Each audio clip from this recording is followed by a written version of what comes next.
Ready. Live. Well, good evening, friends and fellow board members. This is the November 13th, 2025 meeting of the Arts and Culture Board. We have all but 3 members with us tonight, so we do have a quorum. And the first thing on our agenda is the City Council Liaisons Report, and congratulations. Thank you. I don't have much of a report other than to say that the swearing in, if anyone's interested in coming, is on Tuesday, the 18th. It will not be the first thing, so, but there is sort of a reception at 6. And I think that'll be a cool thing because I'm very happy with the results, obviously. But looking forward to continuing to work with you all. I'm excited to do the real deal and keep doing it. So, thank you. Yeah, thank you. Thank you. Next up, directors' reports. Not much to report at this moment from the library, except our monthly exhibit is a traveling exhibit from Museo de las Americas. It's a textile and fabric arts exhibit called Sin Fronteras. A lot of the exhibits, I believe, a lot of the pieces, I believe, are from Panama, if I'm not mistaken. It's in the lower level gallery at the library. I invite anyone to come by and enjoy it during the month of October. The only thing from me is if you're looking for something to do between the reception for the incoming and outgoing council members and the swearing in the second half of the council meeting, feel free to stay for the consent agenda where the council will be approving the $2+ million museum HVAC system replacement for early next year.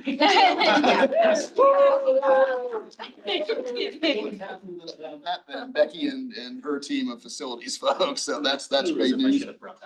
Unless, of course, someone on council pulls it, but we don't think that will probably happen. Now, not on our agenda tonight, but we will be picking the color of the HVAC system. It's a little farther down the line, but yes. Out of 370 different shades. Yes, you have a gray or gray. Or gray. So that's all I have, but our senior curator of collections, Jenny Hankinson, has a very special show and tell report from the board. Well, so special, not so special. We had a sculpture recently dismembered, let's put it that way. So I'm gonna pass around photos this way. This is a sculpture from 1998 by an artist named Andrew Trujillo. I was notified by the police yesterday afternoon that the sculpture was missing. Thank you to South Suburban Parks and Rec staff who noticed that it was missing and flagged down a police officer here in Littleton.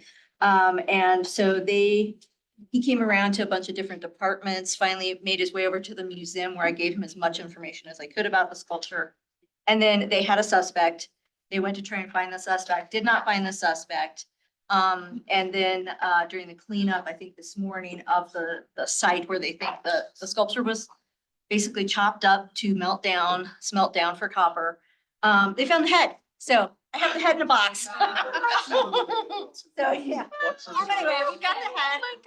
So it's awful. It's terrible. I mean, I'm trying to smile through it, but it's, yeah, so it's very unfortunate. It was, I guess, pulled off with chains and broken into pieces. So so the next step is going to be seeing if we can contact the artist, seeing what we can do being an insurance claim, but there is an ongoing investigation too. So, so I'm working with the police right now to kind of figure out those next steps. So anyway, it's very disappointing. It's very sad. It's very rare. This has not happened before. People have pulled plaques off of sculptures because they were bronze plaques. But this is the first time that a sculpture has actually been damaged to this extent here in Littleton. So I'm very sorry to tell you all this. But Just like the values.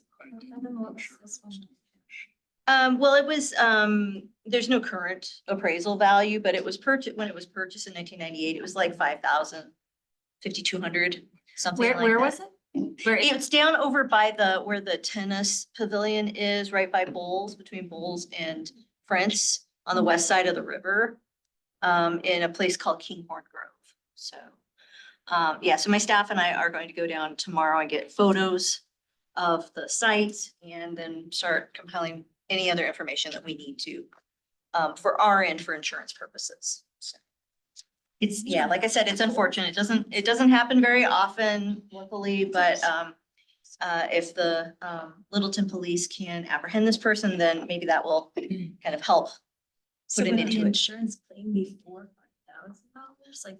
I don't know. I don't know at this point in time. We would probably look at trying to get a more current valuation since that's, 26 years old, something Yeah. like that. So we'd probably look at a little more current than that.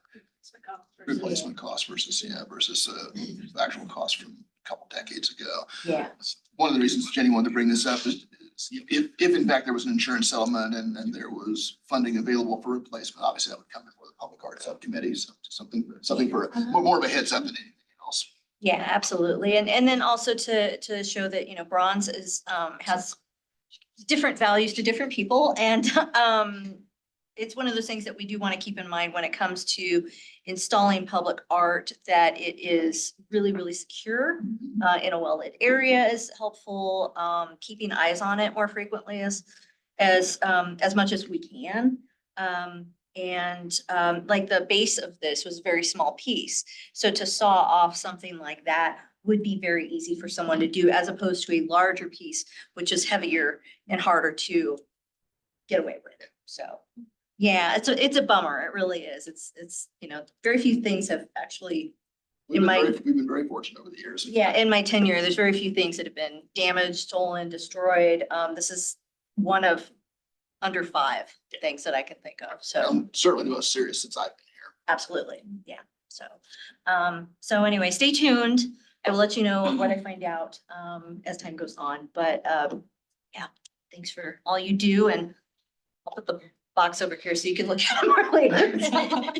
It will probably surprise no one who knows the museum staff that Jenny has had to listen to a whole lot of quotes from the movie Seven. Right. Oh my God. Which I appreciate. So I mean, you can send it around if you want to. Yeah. Very It's good. just so weird that they left the head. Well, yeah, I mean, it's such an Yeah. identifying piece, so, So weird. yeah. Thanks again to South Suburban staff, so. Well, the next thing on our agenda then is public comment. I don't see anyone in the room, but I'm speaking loudly. So if there's anyone lingering in the hallway who wishes to address the board publicly, now is the time. And seeing that they aren't coming in, we will move on to the next thing on our agenda, which is a presentation from Hudson Gardens. And we have been hearing from grant recipients throughout the last 6 months, and it is now your turn. Yes, Anna? yeah, our friends Nicole and Tatiana from South Suburban and Hudson Gardens are here. As you know, we've invited we've invited someone from each of our tier 1 organizations to come and present. And so hold on for a minute while we connect them here. You want to go to share that? Just.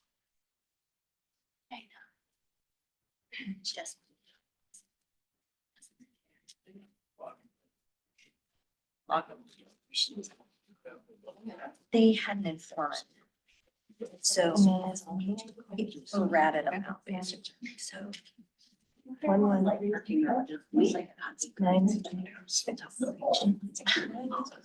Yeah. I think they've got cameras, and it's hard because they're all. up. Jenny, I'm so sorry to interrupt you. Yeah. Did you say they had a suspect? They do have a suspect, and they went after the suspect last night, could not find them.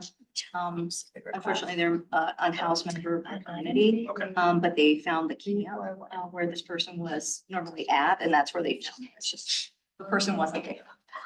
But they do have a name. They have somebody that they're looking for. Sorry to interrupt you. No, quite all right. And Joel, LPD has been very helpful.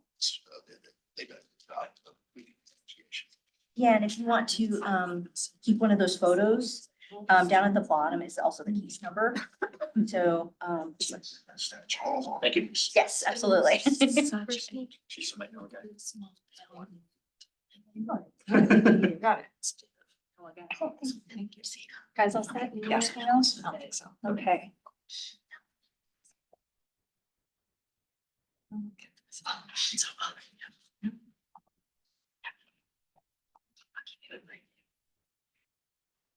All right. All right, well, thank you for inviting us. So my name is Nicole Stellick and this is Tatiana Lanier.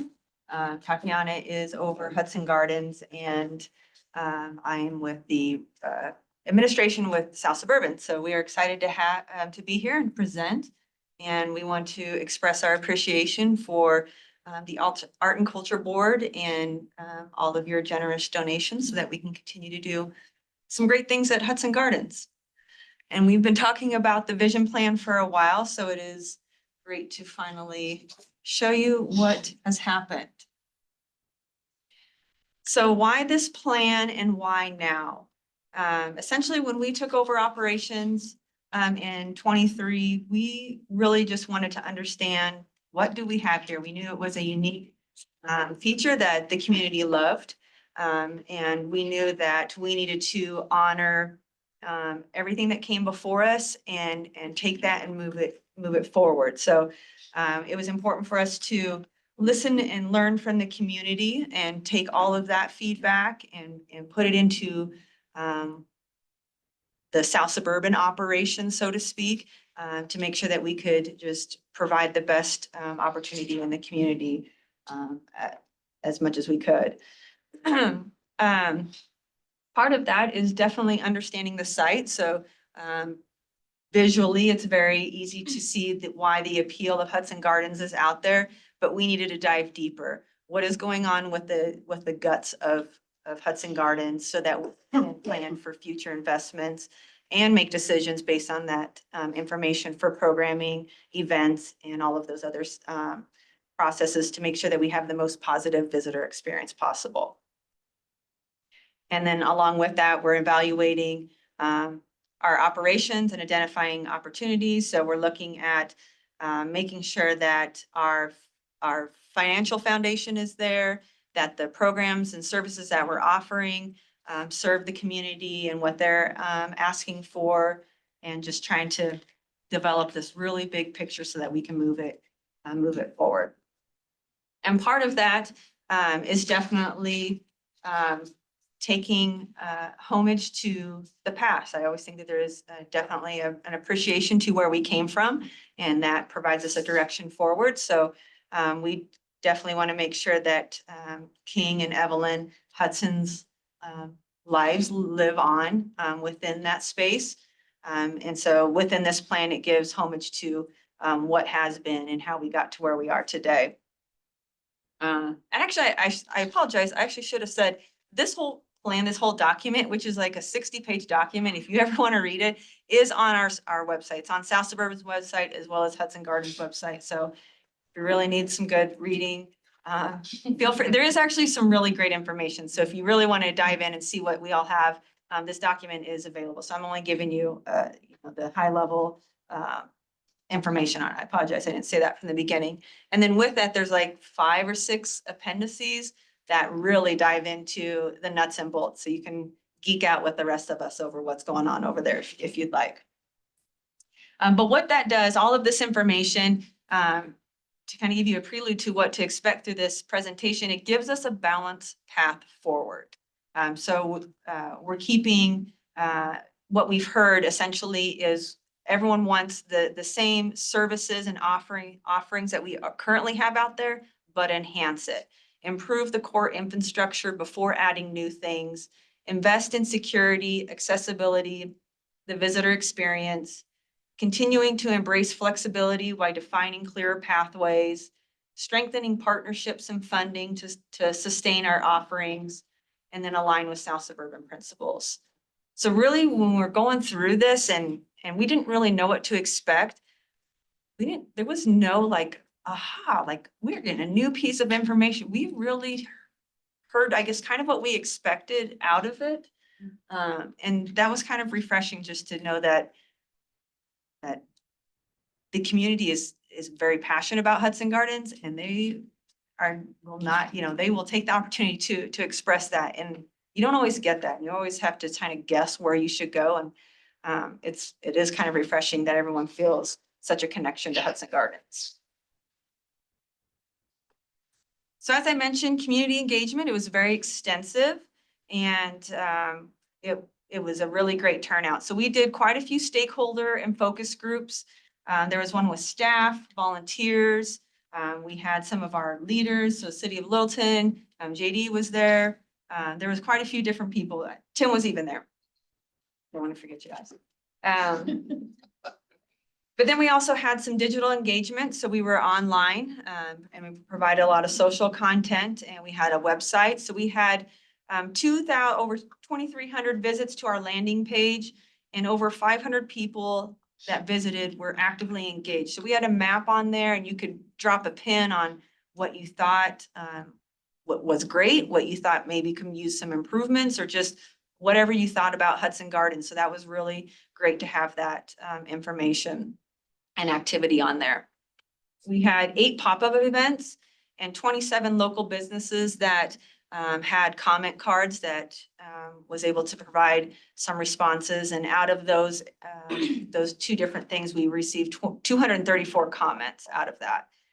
And then in addition, we had a survey that was sent out and had 518 people respond to that survey. So it was very extensive. It was very great feedback. It really provided us a good foundation on which to build there. And so out of that, we have a summary of those findings. So we are, there was a strong interest in reviving live performances. I don't think that's probably a surprise to anyone sitting in this room. But very equal to that, another, almost like half of those people also wanted us to preserve the gardens. So that was very unique, and also provides a little bit of challenge for us to kind of figure out what that balance is. To take care of our facilities and the infrastructure needs, so upgrade the bathrooms, the greenhouse, the railroad station, provide educational interpretive programming. So continue some workshops, provide interpretive signage, just enhance the visitor learning experience. Volunteer and staff support, so sustain our volunteer program, address staff workload, clarifying processes that were shared by both staff and volunteers. Improve the visibility and marketing. So this part was actually surprising. So many residents expressed that they weren't aware of some of our program offerings out there. And so we really realized that we need to strategize and figure out how we're putting some of our programming out there for everyone to be knowledgeable about. And then remain affordable and provide event access. So still kind of a combination between free and ticketed events out there.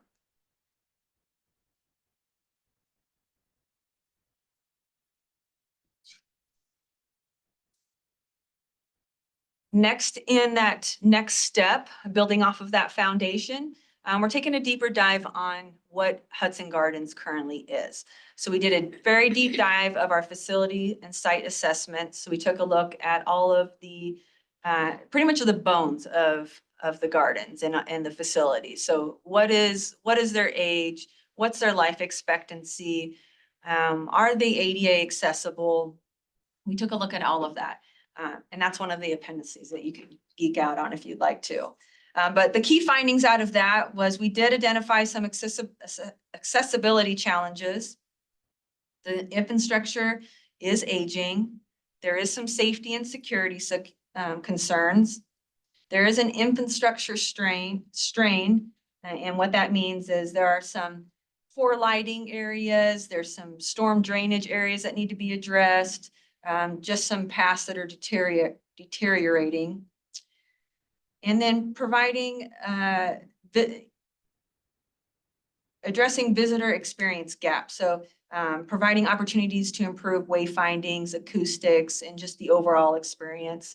Another one of the things that we heard was that even through the map portion, some people didn't realize sections of Hudson Gardens existed just because there's no signage out there. So you go down a path, you might not realize you can loop around and have a whole new experience of something else. And some people just didn't catch that. So that was also something new and interesting to learn. Then we took a look at just the general demographics that surround Hudson Gardens. Again, probably no surprise since we're all from this area, but it predominantly is adults ages 35 to 54.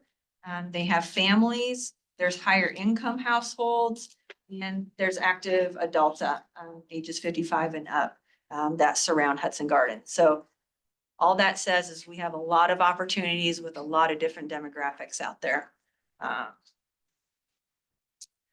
Taking a look at our service assessment. So this is taking a look at our program and offerings and also with our events. So we did a deep dive in what's on the chart that I didn't put on here, but it gives us a pie.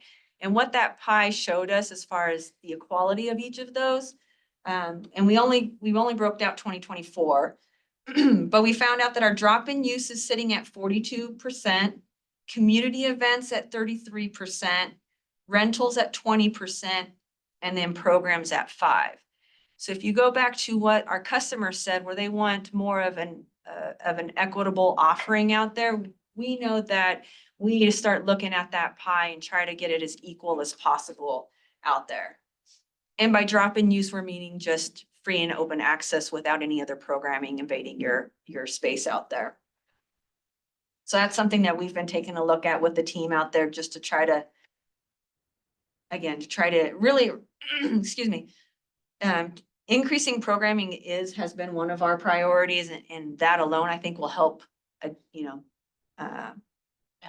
balance, thank you, that pie out. So we've been spending a lot of time trying to find new and diverse programming out there.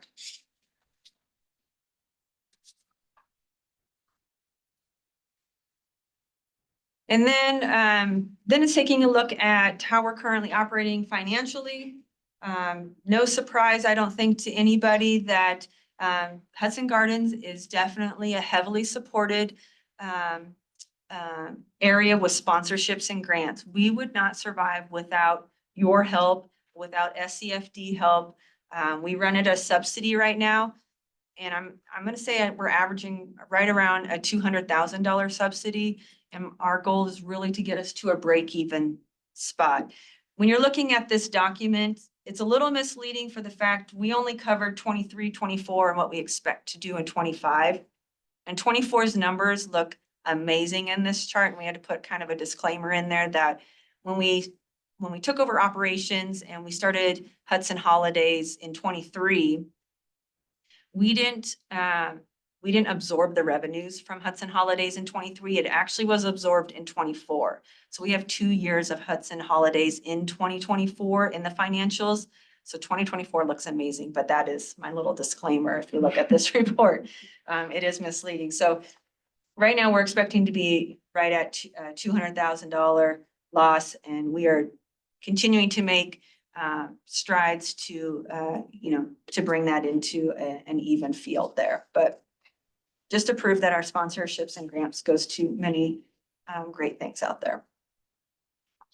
And then looking at program specific insights, that's really kind of falls back onto that financial analysis. So we know that rentals have a high cost recovery, events are a little low. Again, that's depending on how we do with sponsorships for the events. And then community programs also provide a good flux of money and opportunities. And then general operations is definitely one of those harder ones, but that's where the grant money sits. So nothing too crazy out of that one. And then to summarize at the very bottom, we have the market analysis. And the unique thing, or the interesting thing, I guess, for us was looking out in the world, really, trying to find a similar garden to Hudson Gardens. There is not a single one that exists. So for our acreage, our 30-acre site, there is not a single garden out in the world that offers as much stuff, for lack of better word, than what we do. And so I think that speaks to the staff and some of the challenges and opportunities that they have to deal with on the daily to try to bring in all these things that everybody wants out of Hudson Gardens to make sure that we meet everyone's needs. And it's really unique to have such a place like Hudson Gardens in our backyard. And some of the areas that we looked at, just to give you an idea, was amphitheaters, arbitoriums, art galleries, a business center, classrooms, conservatory, food and beverage options, gift shop, library, outdoor classroom, parking, picnic shelter, playground area, restrooms, trail access, and a visitor center. So all of those were taken into account. And we compared ourselves against Cheyenne, Denver Botanicals, Knoxville Botanicals, Descanso, I can never say that one. It's from California. A garden in Georgia, and then Chatfield Farms. And so, yeah, that comparative comparison was really interesting. And then through all of this information, we were able to come up with kind of a clear set of criteria that will guide us in our decision-making skills for any capital and operational priorities. So we use this prioritization criteria to make sure that, again, we're staying in line with what we're hearing. So does it align with our Hudson Garden and South Suburban priorities? And within those red triangle, triangles, is the values within Hudson Gardens master plan to make sure that we're all connecting everything together. And so does the infrastructure, is it resilient and is it long-term? Can we prioritize some repairs and upgrades? Addressing accessibility, security, visitor experience, community benefit, and demand-driven development. Are we sustainable and providing environmental stewardship? And then the financial responsibility and funding. All of that brings us to our path forward. So we know that Hudson Gardens is a cultural and natural hub for the community, for not only the local community, but for regional community members. We know that arts and culture and community events need to remain a priority within that space, as well as musical and seasonal celebrations, as well as keeping the gardens open for free and access for all. Also within that, it addresses live performances, since that was such a large outreach from the community. And it identified 3 ways that we need to consider before taking that leap of faith and bringing back concerts to what we may have experienced in the past. In the past. And the 3 things we're addressing is securing parking and traffic management. And so we know Hudson Gardens only has 300 parking spots at the location, and that does not get us very far when our concerts are about 3,500. And so we really need to develop and put together an agreement with ACC or some another area partner to make sure that we can secure parking and don't overextend our stay anywhere. Address infrastructure and cost. So identifying an amphitheater or some sort of stage, the security, ADA compliance, staffing and insurance, and then exploring partnerships for the long-term viability. So again, all of those things cost money. And so can we build certain partnerships to bring that into fruition a little bit faster? And then all of that brings us to where we are today. This is probably the more tangible items. Actually, can I steal one?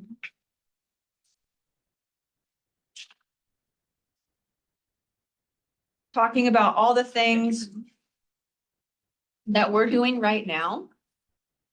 So besides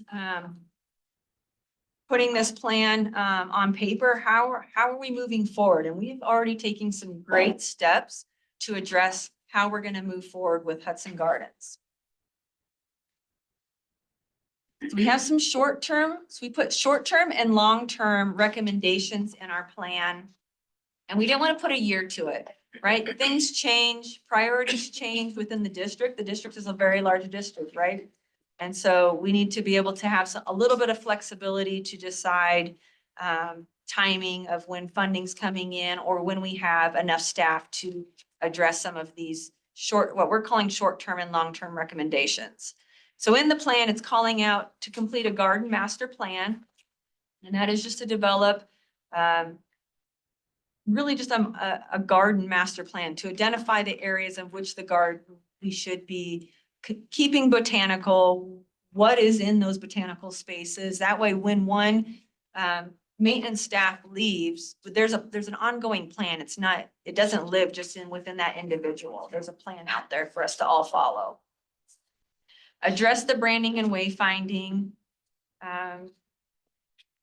To modernize the cafe and restrooms, to address the pathways and accessible routes, put down site security, and have a new welcoming facility with a grander garden entrance. Another one of the things that we knew about that we weren't sure how the community is going to come back is when you enter Hudson Gardens, do you know where you're at? Do you know where you're supposed to go? And many people do not. There's so many entry points into Hudson Gardens. Yeah. Can you just talk for another minute about site security? Like especially with what just happened, do you have any issues with that or what kind of measures do you take to keep it secure like at night? Yep, so we just installed some cameras. We have now cameras out on the property so we can kind of keep eyeballs on what's going on. Unfortunately, we ran into the same issue with our art out there where there was some vandalism with that. But what the security that we're talking about is we only have split rail fence going all the way around the property. And we're talking about potentially doing some different type of fencing around the property. And at this point in time, we're not quite sure what it is. We don't want to cage it in, but yet we want to make our staff feel safe. We want to make sure events are safe. So we know the split rail fence at the current time is not serving its purpose. So that's one of the ways that we're looking at security. And just to clarify, the headless horsewoman was not at Hudson Gardens. Yes. What do you hear right now? She's like a regular. Oh my God. No, I mean, it's such a massive. Can we hold property, questions until the end? Sure, yeah. Welcome facility. So I was touching base on that. So yes, when you enter into Hudson Gardens, we want an entrance point. We want to be able to make contact with those that are dropping in, to know where they can come to ask questions, to know that there's restrooms, staff here to answer anything, really. And so we're really looking at, and we've already, in this plan, you can see that we're already taking steps to address some of that. In the long to mid range, or the mid to long term recommendations, we're looking at still continuing on with enhancements, right? So we made the plan in the short term. Now we're going to start moving forward with some of those master plan opportunities. So that's what that enhancement is really saying. We need to develop an education center, potentially within that welcome facility. We want to put in an amphitheater and not only have concerts, but I think there's a calling to do more than just concerts. So can we put theater out there? Can we put ballet? Can we put any type of live performance event out there? Provide all different types of opportunities in that space. Address the maintenance barn. So the maintenance barn, ironically, is one of our most requested wedding spaces, but it houses all of our maintenance. Until you open the door. But that team out there is due for a restroom, an actual working space, and so we know we need to give them a little bit of love. We need to address the north restroom, parking improvements. We have the river integration project plan, and that's something that's kind of been on the books for a little bit. And then provide some restrooms in the overlook space. So that's what the plan says. This document that we just handed out is what we are actively doing right now. So we are in the process of building the grounds and facilities master plan.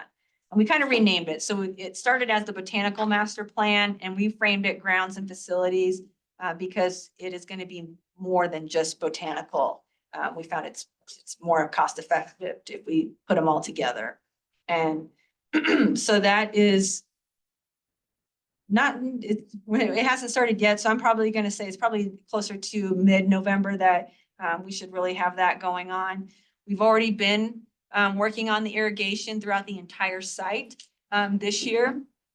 And we still have a little bit of that project left over, and we should complete that at the very by April of next year.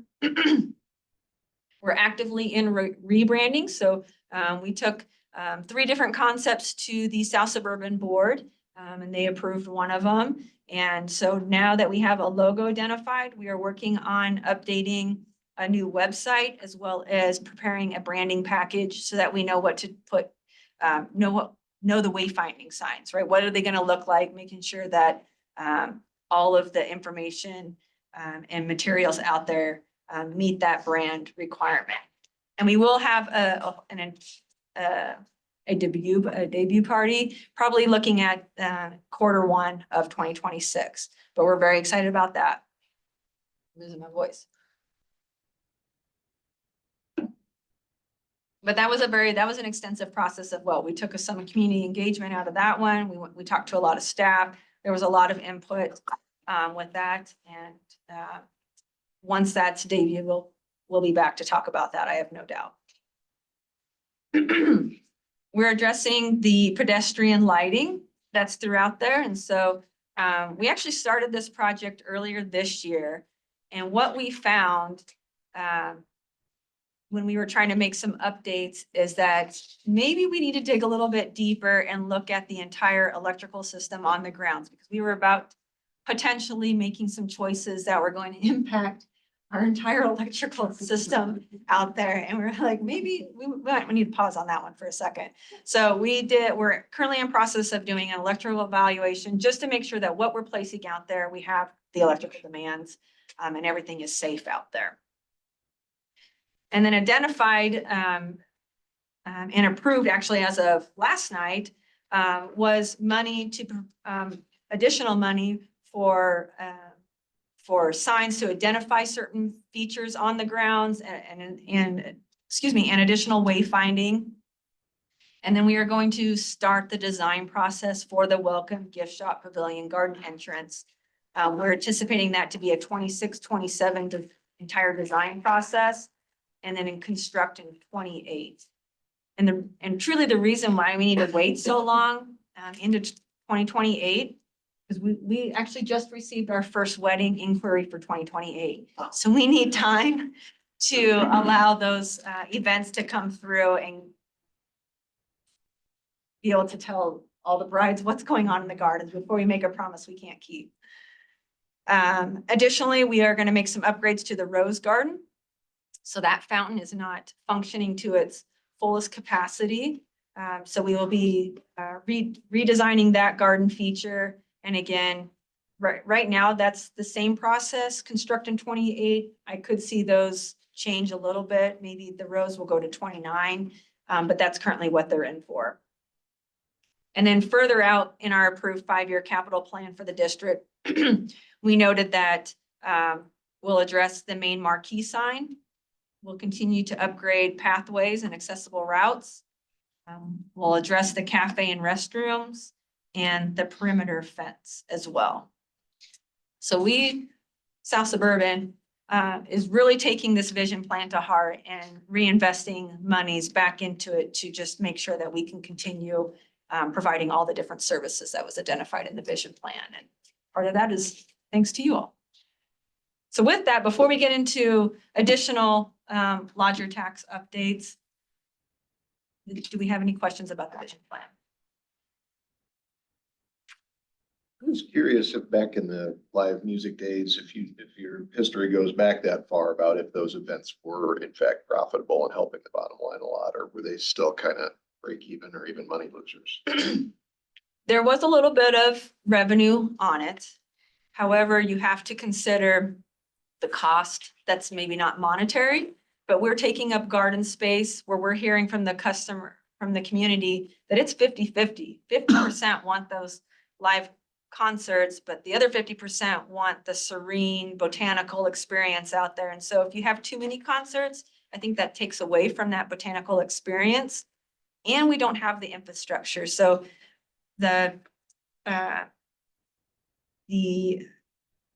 artists have evolved since COVID, and their requirements to do concerts has definitely increased. And so the green, what we call the green room, that main building by the event center does not meet an artist request. And so we definitely know we need to improve that as well. And really, I think bringing in or having a permanent amphitheater out there with restrooms will solve so many problems.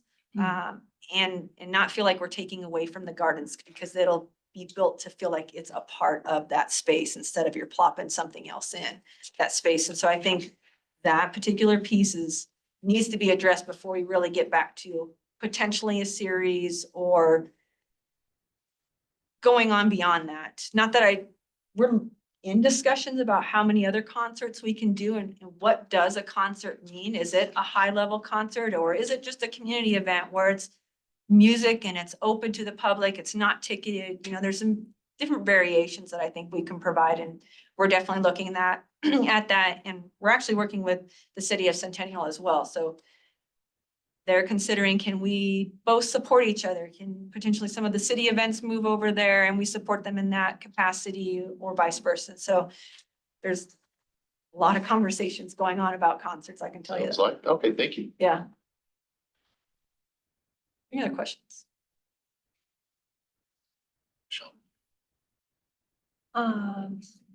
No, so you don't have a security problem? People Not really. like try to I mean, sleep there or we'll get vandalize, like. no. I mean, every once in a while, we'll have some of the unhoused make their way through. And I don't know that any type of security fence is always gonna solve your problem. But we do for like Hudson Holidays and even Mojo, Magic of the Jack-o'-lanterns. They provide their own site overnight security. We provide our security when we know, the events are heavy out there and we have homecoming people, groups coming in there. We put out security. To be honest with you, we need more security for wayfinding than you would for malicious reasons. Like lost children? Surprisingly, no. I don't know there hasn't- It's unique, you would think. Now, since we have the surveillance cameras on it, sometimes you're like, oh, people do roam through, but it's not destructive. Yeah. It's not, I mean, we've had a few unfortunate instances, and it's usually, unfortunately around this time when there's a lot of traffic and movement, people can get missed and, people see the commotion. But it's respectful. It is. I mean, especially for being, off the trail or off Santa Fe, you would really think that there would be more, and it's not. It's really not. And the neighbors really take care of each other. So Yeah. we talk to them as much as they talk to us. Hey, did you see this person? Everyone's trying to take care of each other in that space. One more quick question Sure. about the whole ACC parking thing, because I know obviously for the holiday lights, you have that Yep. situation with them. Is that something that you think they'd be open to expanding going forward, or has that been a little bit of push and pull? They're definitely open to it. And there's actually a meeting on the books in December with Stephanie we've known actually for a while before we even started the vision plan. We need to get a formal agreement in place because they're using our spaces just as much as we're using them for some of their larger events. And so before Stephanie leaves and before any of us leave, we just know we need to formalize, okay, every year, each of us can expect to use each other's parking lots for this many events. And we kind of paused it at the very beginning because we said, well, let's get this vision plan out and make sure we're not going to receive something that we didn't expect to come through, and then we'll put it together. But I don't expect any hiccups out of that. Okay. To be honest with you, I think we're just going to formalize how we're currently operating. Cool. Yeah. All right, so with that, we'll jump over to the other exciting things. So with the lodging tax, the horticultural grant, again, like Nicole said numerous times, the funding makes a tremendous impact on our operations at Hudson Gardens. The ability to enhance our programs, to create new programs, new family traditions, and just to keep Hudson Gardens, as a place that the public can enjoy, to expand all arts and culture and community engagement. So thank you, thank you for your support. I'm gonna just share a couple of our projects that we have been able to enhance or introduced based upon the funds that have been granted to us. The first one is our Red, White, and Rock, talking about concert. It's our first large-scale community concert that we were able to bring back since 2018. Very quickly, it became a signature Independence Day celebration for live music and food and beverage vendors and family-friendly activities. And then obviously the grand finale fireworks show that is just spectacular. I will say, I know it's our show, but I'm just like, every year I'm like, oh, well done, well done. My kids are always in awe. It's great. But it's been really excellent. We started off the first year with Super Diamond, kind of the legendary, what everybody loved to have at Hudson Gardens.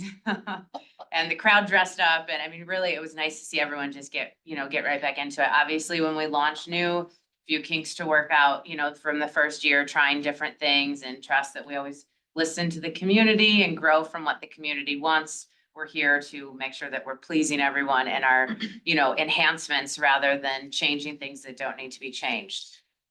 With that first year, we also had the School of Rock Littleton as the opener, which was really awesome to have a local community band for the opener. The next year we had Yachty Got Back, kind of a different dynamic, and then Old Duo as the opener. And with the funding that we received, we were able in that second year to really expand the experience. We noticed, we were able to gauge the demographics that were coming, and as much as it was family friendly, we didn't have a lot of the younger children, but we had a lot of the in-betweens. And so we were able to add more activities that targeted that age group, like a surfboard simulator and a golf simulator and safe axe throwing in certain areas, right? And it was really cool. My job on these concerts is just to walk through and be a community member and hear what people have to say, because they don't really know that I'm running it, and it's amazing. And to hear groups of, teenagers, let's go back to the golf simulator. Like, even if you weren't fully there for the concert or that type of music, it was a family-friendly community event that really was spectacular, and you could be outside and be safe and then have the grand finale fireworks show. So we're really excited. We've already planned for 2026. We have an 80s band, the Spasmatics, for 2026. So that's already in the works and continue to grow on that. The next project is Hudson Holidays. Obviously, that continues to grow as a signature family-friendly holiday tradition for many people in Littleton and in surrounding areas. We are only 15 days away, but no one's counting, 15 days. The show is, large scale light displays, interactive displays, a massive maze that you can walk through, lights everywhere. Every year we try to expand the amount of trees that we're wrapping to catch that tradition that really meant a lot to people. We're creating internally more themed nights that bring in other things. So when you're walking through, whether it be gingerbread making night or storytellers with the Grinch, or we have a couple select nights this year where we're doing some sleigh rides with Clydesdales. And you don't want to oversaturate an event and have it be too chaotic, but to continue to just slightly grow, expand our trail. Our goal for 2026 was to be able to introduce the G-Scale Railroad as part of the trail, because that is such a well-loved community favorite. And we actually got a generous donation. We received a generous donation from an individual that had a lot of equipment and trains that made that possible for us to soft launch that this year. So we will. But are you holding out on us? You have trains? So watch out if he goes. Yeah, by the train, he might- exactly. So we're excited to be able to launch that this year, to open that up for everyone to kind of to test out certain things. We're also able to expand on our community project, which is an interactive display where the, guests can come together and press different buttons to project images out onto the lawn and to the grass. And, if Nicole presses one button, only half of the image is there. But if we're all pressing the same buttons, you now, see the whole image of Santa Claus or a reindeer. And so bringing the community together to play and to interact with each other. And again, first year trying things like that, there was some kinks. And so we made some upgrades this year. We also added another interactive display that just, shows ambient light throughout that you can kind of control to just bring up lighting in different areas of the gardens and of the show that, people can play around with.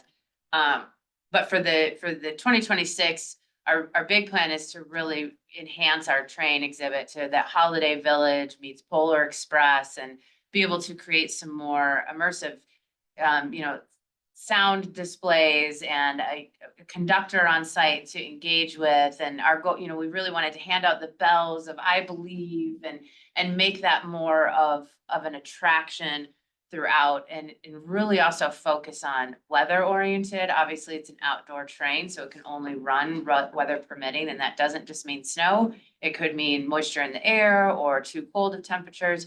So to be able to dial that in and utilize funding for next year to give us the tools and equipment that we may need to be able to make sure that we can be certain that that is an aspect of our show for the entirety, because we know that the community and the public appreciate the train so much. Our next project is just our gardens and exhibits. As Nicole talked, we're embarking on like the grounds and facilities master plan. We're really trying to respect not just the people that want the special and live events, but also that cherish our gardens and the horticulture and the educational aspects that we can bring to the community. We were able this year to add 6 new plots to the herb and vegetable garden, so we can have more diverse plantings, provide different educational opportunities, so they can, use a couple of those plots as teachable, touch, feel, sensory areas for the education that comes through. We purchased 6 additional that will be installed next spring. So we'll have a total of 12 new planters for both of those gardens, which is phenomenal. We had touched in the grant application process of enhancing and changing some of the diversity of the roses. But with some of the projects that are happening, we didn't want to introduce something that we knew is, soon-ish down the line of having to change the infrastructure of the fountain and the rose garden there. So we put more of a focus on the vegetable garden, the herb garden, and the areas down on the west side of the property. And then finally, with our community engagement through our programs and our events, like we also talked, we know that we need to round out our programs, and part of the way to do that is to be able to offer and enhance some of our free programming, to be able to just open up to the public and to get the word out there for people to come and see what we have to offer. We hosted some free yoga classes in the gardens this summer and had upwards of 100+ people that attended those free sessions. And it's beautiful to have yoga out in the gardens. We hosted 30 Meet the Gardener sessions that are free. So we go through our rose garden, our veggie garden, our herb garden, our beekeepers. And this year we introduced our Colorado gardeners who talk about more of the native plantings. They're there to be able to do kind of just an informal Q&A of what questions do you have. It helps us gauge on what the public wants for us to actually put on as programming. If we receive a lot of the same questions about pruning your roses or certain types of native plants, then that helps us build our programming network as well. And the Victoria water lily bloom, or one of the, us in Denver Botanic has the water lily that blooms whenever she wishes, right? So it's always that last minute, you better be watching Facebook and social media if you want to come watch the bloom. But it sparks a lot of attention. The water lilies just in general spark a lot of attention. We do the water lily way off, which is a nationwide competition, if you will, with the water lily. But this year we found that it opened up a lot of interest from school systems, school districts, and schools, local schools around, that we started to get an influx of schools that were asking questions about our ponds and questions about our water.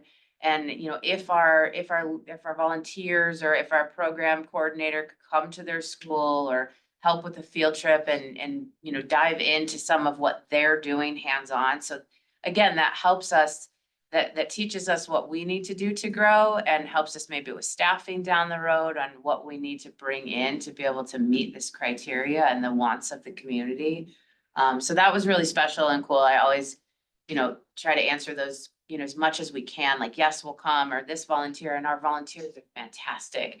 And they just want to teach and they want to build that new generation that is interested and that can follow in that footstep. So that part of it is just, it's fascinating. And then obviously we also were able to host the Littleton Symphony Orchestra at the conclusion of Western Welcome Week again this year, which we love to have them.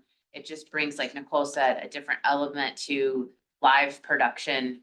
I think it's that quieter aspect, if you will, not as chaotic as Red, White, and Rock, and you still get to enjoy the serenity and the beauty, you know, the scenes and the weather, and listen to, you know, fabulous music, and they had ballet and just to sit back and to enjoy the arts and culture in the community. So we always love to host that in August.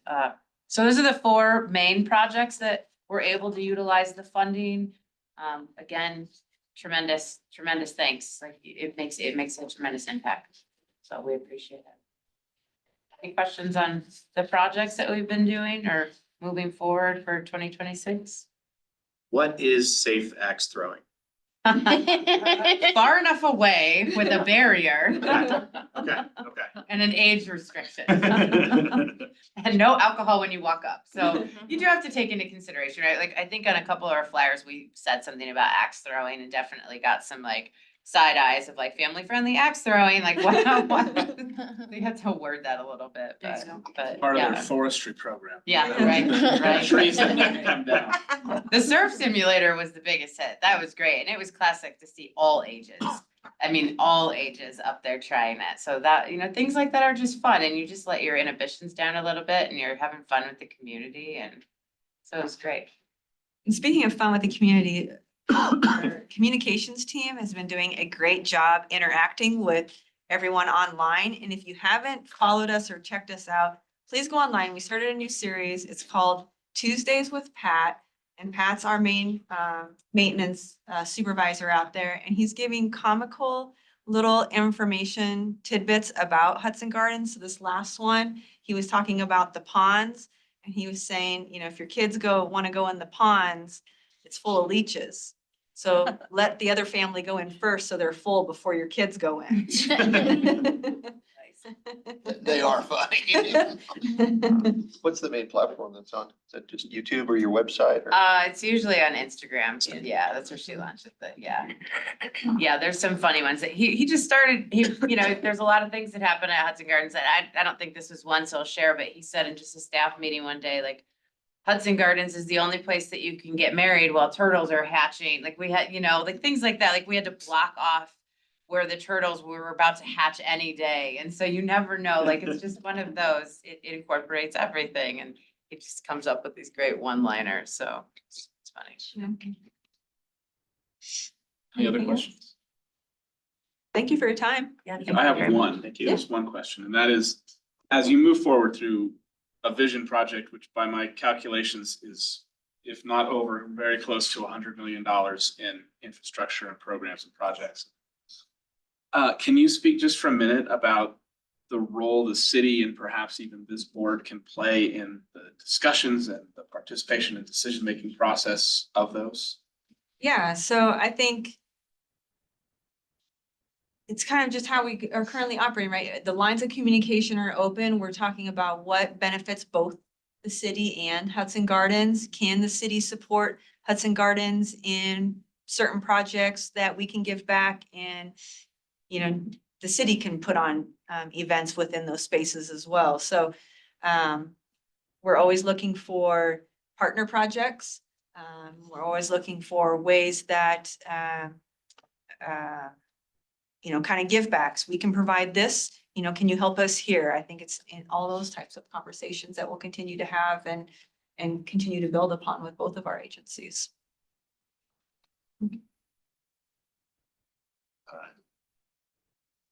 Thank you. Thank you very much. Thank you. It is 7:30. Do we need a break before we go into policy? 5? Yeah. I'm getting some head nods, so let's do 5 minutes.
Yeah. Nobody's Yes. One of my listening. favorite. Yeah.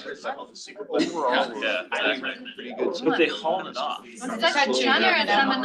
It was very good, generous. But that's, because you remember that's that dead ass. It's like holiday cookie Like, season. huge It's like when you're storage gonna be and blurry. stuff, Yeah, like right it's here. pretty It's- good. I feel like Yeah. I'm like taking over the So all whole that thing. I sense All that. paid, you know, Oh, very 500 cool. pounds, they got the I mean, I don't know how big that is. It looks like it's bigger. So, Dream. That's the one. Oh, did you Yes. guess? That's a lot, quite from Fraser, so. Yeah. Are we live? We never We stopped. never went off, so you can speak poorly of your neighbor. The next thing on our agenda under new business is to review the lodgers tax grant policy. We do this every year in preparation of the applications being released in February. And I'm looking, February, we release the applications for an April deadline. Is that all? That is the current plan, That is the current plan. if we are able to finalize any revisions this evening. So I think as we enter this conversation, the first and the first thing I'll offer is that we don't have to make changes at all. We have a policy and it's worked. It has been generally successful and gotten smoother over the last few years. And so we are under no obligation to make any changes.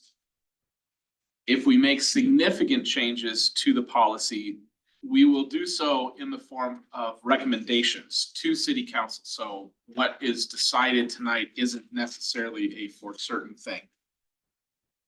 And so there might be some timing issues with that.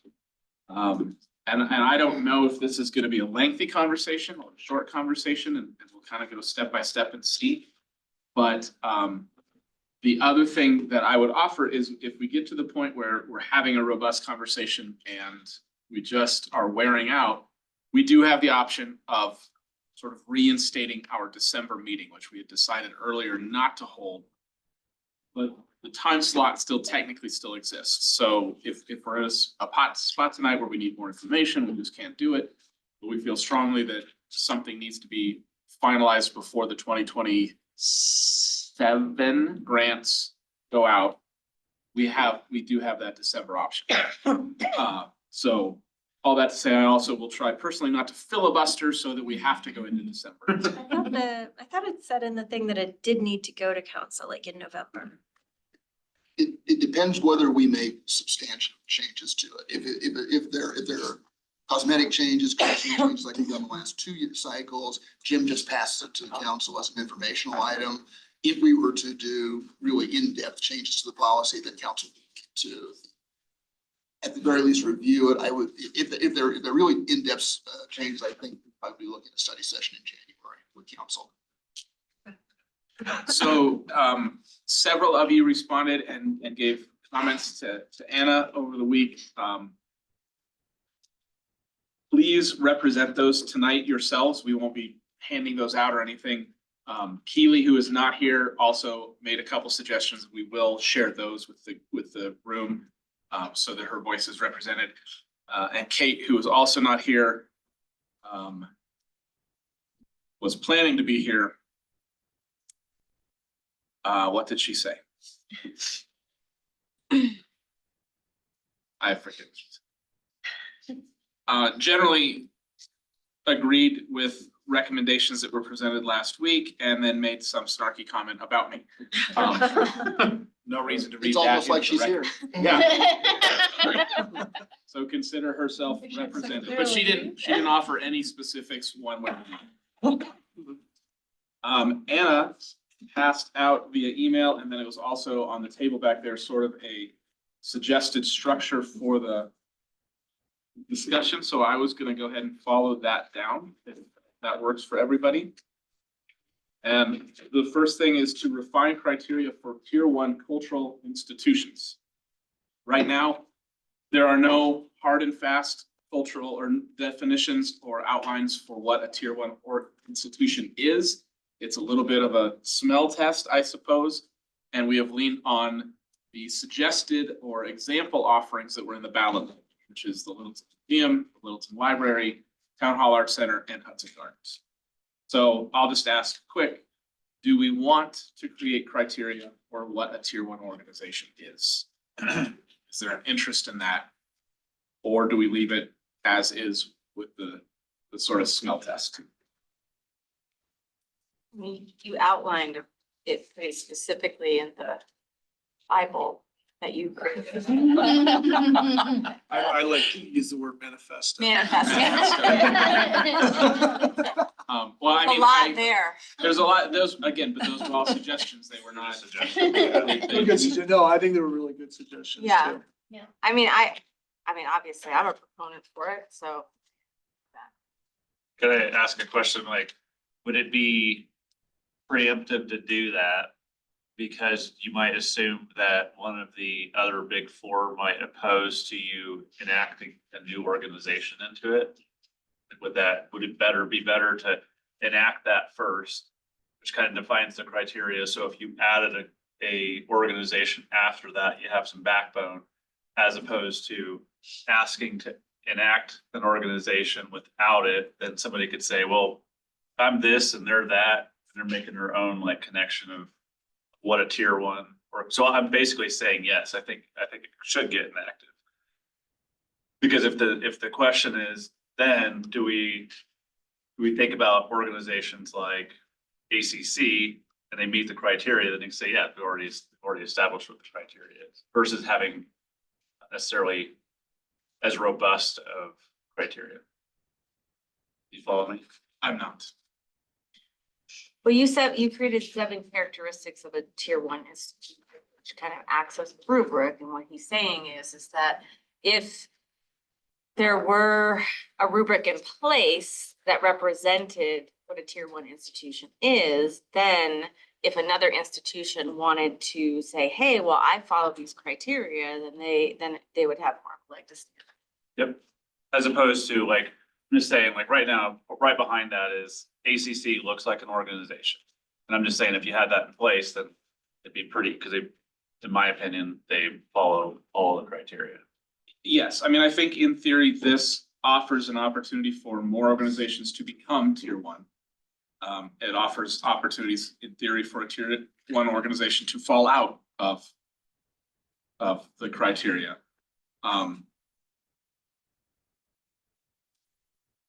And what would need to be refined is the highlighted areas, which is, distinct revenue sources, number of years of continuous operation, number of staff members. So all of those were sort of placeholders.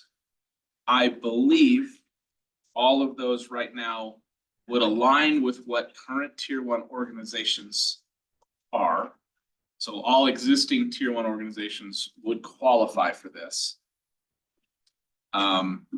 And there are some significant thresholds. There are a number of organizations which meet 5 of these or 6 of these, but there's not very many that exist right now that would fit the bill for this. And then there was, I offered a caveat in here, which still put the number of tier 1 organizations, I think 4 or 5, which still gives a bit of wiggle room, which again, could stay in or could not. I think if the city gets to the point where we have 18 organizations like this, that's wonderful. And we probably have to revise the policy. The only proviso I would put on that is that the institutions would qualify for consideration. They wouldn't just qualify for tier 1 status because they meet those. Still have to be considered by city council. City council makes those designations. So I think there were a lot of head nods to yes, putting criteria in place for tier 1. Is that fair to say? Anyone concerned with that or does not want to? Again, there's literally nothing right now on the books. Technically, it's a, like you said, smell test. This seems like a good pillar of the community nonprofit organization. It's been serving for X number of years. Just kind of, that's how the big 4 have been established. This literally comes from ballot language. So, yeah, Okay. you're exactly right. I'm just curious, but ACC is ACC a nonprofit? Yeah, it's a the foundation is a 501c3. I was gonna say that would be the way in on that one. That's what It Blue's clicks got. off everything else. that, but it does that through the foundation, right? So ACC is not, but ACC Foundation is. Right. Okay. Well, the community college in and of itself It's is a not a nonprofit. for-profit organization. Yeah. So I think it would fall in the same category as the museum and Yeah. the library, which are governmental entities. I don't think it's a They are not for 501c3. profit. They're not 501c3 Yeah. nonprofits, but they are not for profit. Are there that many other organizations that you can think of in Littleton proper that are that close to maybe hitting, let's say, 7 of the criteria that you listed in here? So I'll use the symphony for example, Okay. and Littleton Ballet is another. Okay. But 25 years of service, symphony, yes. Full-time paid employee of the symphony, no. Symphony active strategic plan, yes. Governing oversight body, yes. 3 distinct revenue sources, yes. Financial statements annually, yes. Engages at least 15,000 people. Close, but probably not quite. Accessible and inclusive, yes. Attendance from outside Littleton, yes. Maintains at least 3 active community or school participation partnerships annually, yes. Community engagement programs, yes. External recognition such as awards, accolades, certifications, I'm not sure, but probably. An annual report to the public, yes. So Maybe in the conversation if they want to be. I think that when you start talking about full-time staff, that's a big threshold for most of the nonprofits that we have seen come before us before. Yeah. And that's why, again, these were just highlighted ideas. You could say 3 full-time staff. You could say, tweak that a little bit. Yeah. And these were 7 characteristics that you came up with. Yes. I mean, again, I was generally brainstorming and trying to figure out what, and I did offer them with the museum, the library, town hall art center, and Hudson Gardens in mind. So I was trying not to eliminate through this process existing tier 1s. JD, in this summary, or in the summary that I'm looking at on page 10, it says in the 3rd bullet point, tier 1 designation be reserved for the top 4 to 5 cultural institutions. Are you, in saying that, are you suggesting that there would be a cap? So we wouldn't wind up with 7 or 8? I think the reason I offered that was because these institutions make decisions based on projected revenue. And right now with the revenue structure that's coming in, it gets diluted very quickly. And we'll have this conversation in a minute, but even reducing from $100,000 to 90 or to 80 may significantly impact what's happening. So for that reason, yes, I said that there's a cap. So that Tim also alluded to that. It would be consideration for tier 1. But again, if we have 18 tier 1s and they get $12 each, Yeah. not as impactful. Yeah. Not really worth being tier 1. What's that? Not really worth being tier 1. No. I mean, reading your document, which is a very good thoughtful document, by the way, it seems that it's really kind of addressing the elephant in the room here, which is, do we expand 5? Is there a criteria set up and a process set up to expand 5 in reference to ACC? Is that, I mean, I know we're keeping it at a Yeah, I 30,000 think- foot view for years ahead, but also. I think that's the immediate elephant in the room. Yeah. And I thought you laid out some good pros and cons too. And I know diluting that to any extent for the existing 4 is not gonna be probably their favorite thing that's happened, but I did think Stephanie and the team from ACC came in here and gave a compelling presentation to us a few months ago. That really, they do pass the smell test in many ways. So I don't know where that leaves us, but that's just kind of my thoughts after reading through your document. And Tim and Anna, Dennis, maybe some guidance on if we were to say, yes, adopt criteria, do we need to decide on the highlighted areas tonight, or can we push that? No, if you decide on the big picture items, what I would say is that staff will go through, and if the board is comfortable with kind of using that document, the thought document that you had as a guideline, we would go through and make if that edged some revisions to the policy, then send it out to the board for review. If that can either be done in between meetings, or it could be done at a December meeting if you want to reinstitute. Does anyone want to get into highlights tonight? Or at least at this point, if there's anyone in particular that you do want to discuss before staff were to do that, bring it up.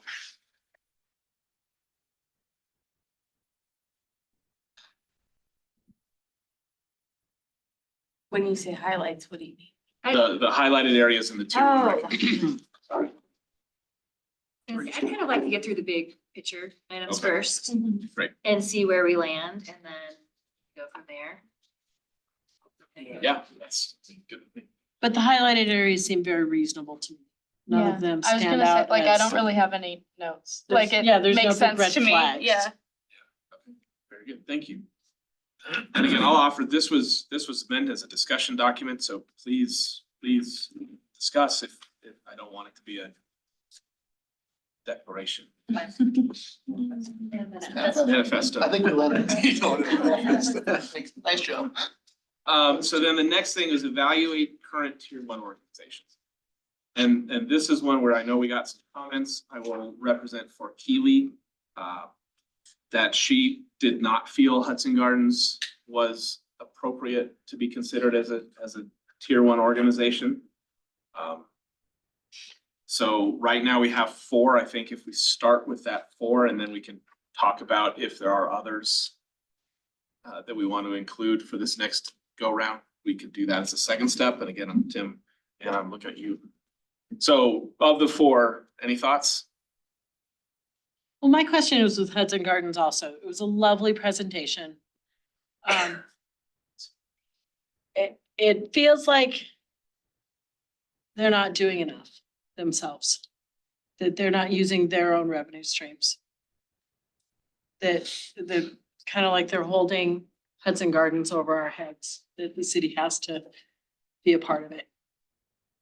And I could be wrong, but that's just my vibe on them.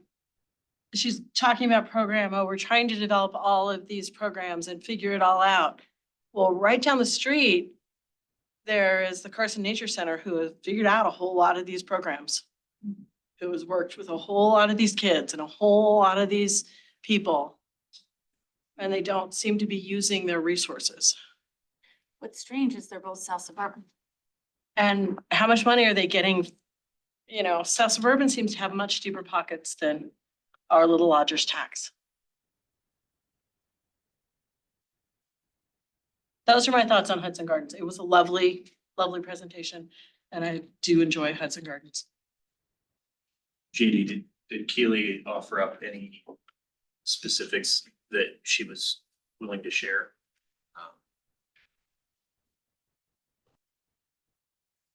Let me pull up that email.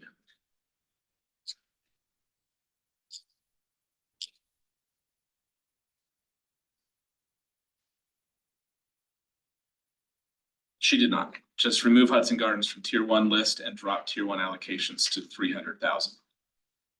So she did not in that, if I'm reading between the lines, did not advocate adding anything to tier 1, just taking one away. So did you have thoughts on Hudson? I don't know. I have lots of feelings, just like you. I just have a lot of feelings. I thought you did a good job of trying to reframe it back to what they do. I struggle with their tax revenue stream and then want to go out for bonds. I have pain points towards the east-west divide of South Suburban and where they spend their time and energy and dollars. But we have we have Hudson Gardens in our backyard. So if I feel like to support strategic initiatives, it would, I don't know, I feel like they're there, there's a lot of good there.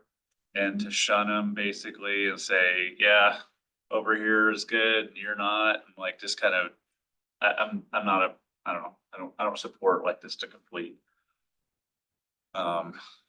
Cut or anything along those lines. I'm not happy with the way that they run. I've wanted to run for their board just to try to get some representation over there. Just don't have the time for it. But I think they do a lot of good.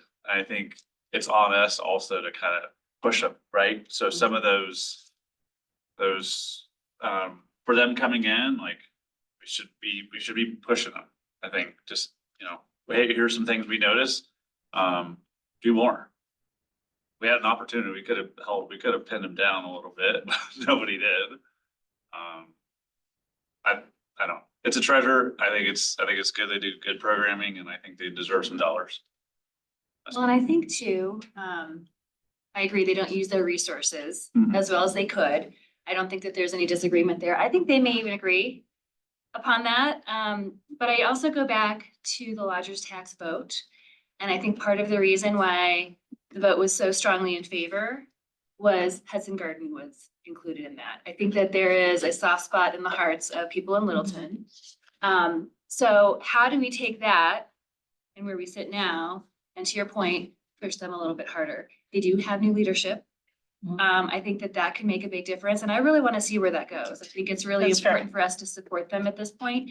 But maybe it is giving them a little bit of a push. Maybe it is planting some seeds now for what we want to see in the future.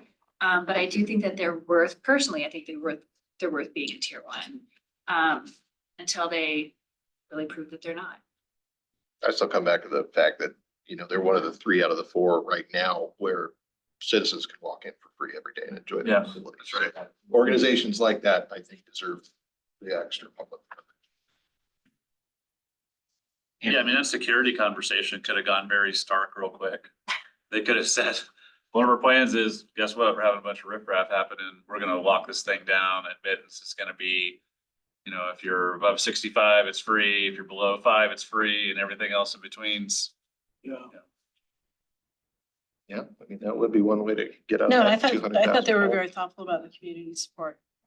Very thoughtful. It didn't feel like they were the people to push on this. It Oh, I felt think like it's we preaching to the felt like choir. We were, Yeah. Yeah. to I mean- push them, it was just be mean. Yeah, I mean, the term is a special district in the state of Colorado. So, I mean, they have probably all the aches and pains of. One of the things, I'm sorry, you were. So mine was the same thought initially, just that I'm kind of uncomfortable since they were on the vote. Like just without having any input from the community, just us recommending that they not be part of it anymore. Makes me a little bit uncomfortable, but also I'm just hoping that either Tim or Dennis can help me understand like the accountability to the city. So like the library and the museum, I'm assuming have like an accountability to the city. And I don't know what the theater has, and I don't know what South Suburban has, and I'm guessing the ACC, so this is coming back to the first part, like, I mean, is that part of the picture? Like how accountable you are to the city to like have certain funding? Like, I mean, are you accountable to the city of Littleton at all? I might offer that for me, it's not accountability to the city, it's accountability to the taxpayers, Okay, which is what, who voted for the lodging tax. And so, and I get caught up in this too, and even my question is, how much say and how much do we have? But even in asking the question, this body doesn't have a whole lot of say into what happens at the library and museum.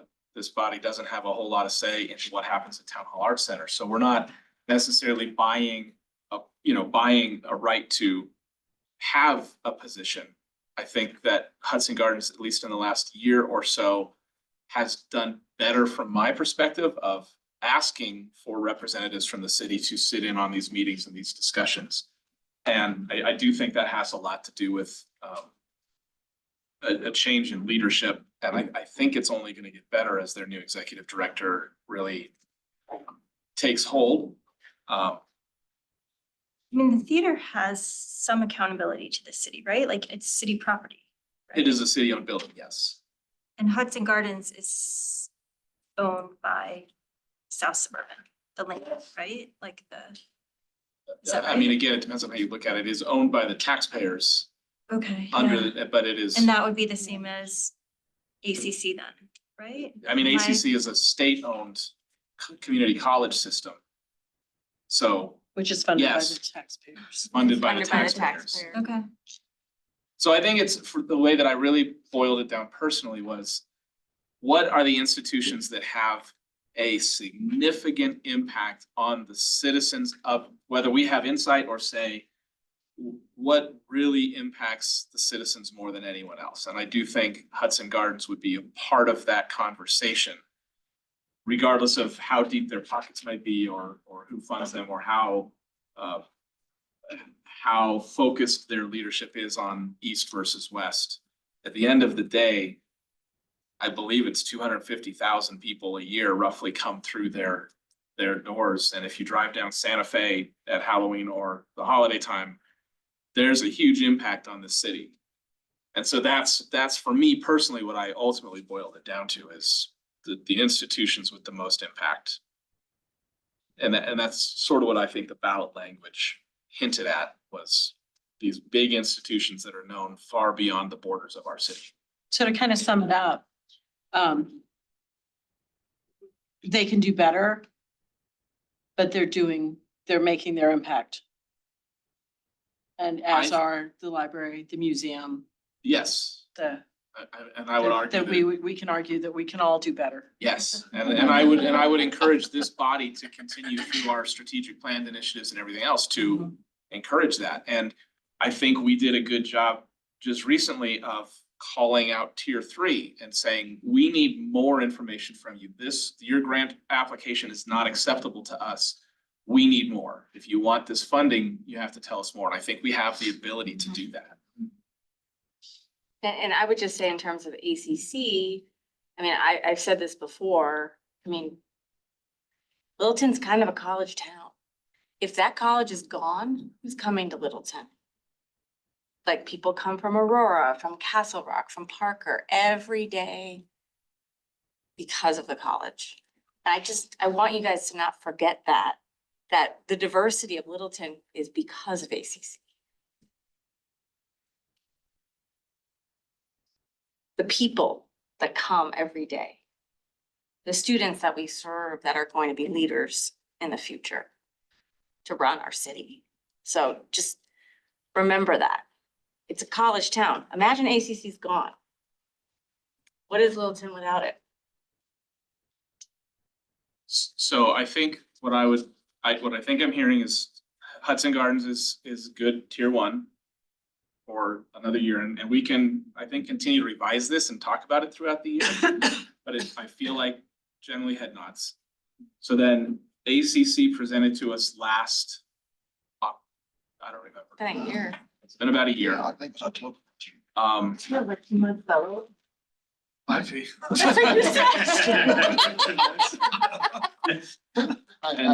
feel it's good.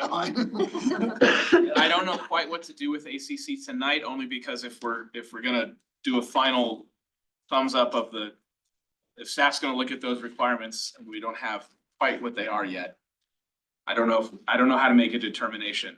And I want to be careful not to look at Katie as ACC, because tonight Katie is a board member of the Arts and Culture Trying Board. not to say things. But I also think we're looking at the lodger's tax policy update. So we're Right. not looking at who we want to add in the future or who a potential add could be.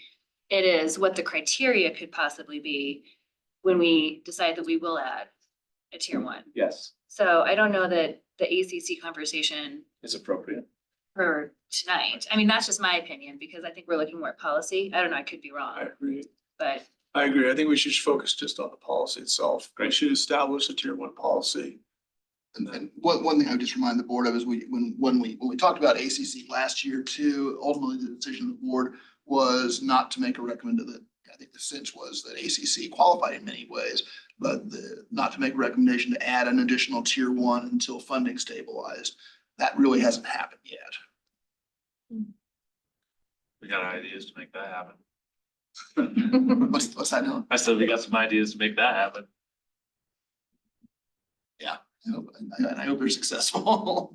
I would help everyone. So then moving down the tier, the next conversation point is consider fund allocation for each tier with the goal of, and this is what is in the existing policy, tier 1 at 50%, tier 2 at 25, tier 3 at 15, and tier 4 at 10. So with the analysis that is on page 3 of the manifesto? Maybe we did add the qualifier of approximately, Yes. after last year's, board review. So you didn't lock the board into a specific number, it gave you a little bit of wiggle room. But approximately last year, we funded tier 1 at 60%, tier 1 at 17%. Nope, those are, yeah, that's right. Tier 1 at tier 3 at 15% and tier 4 at 8%. But now it's at 10%? Tier 4?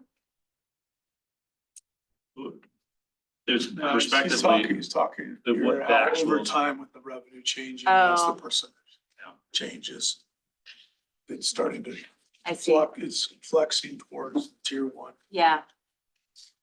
So if we wanted to right size that, I mean, the easy math says pull 10% off of tier 1 for the 2027.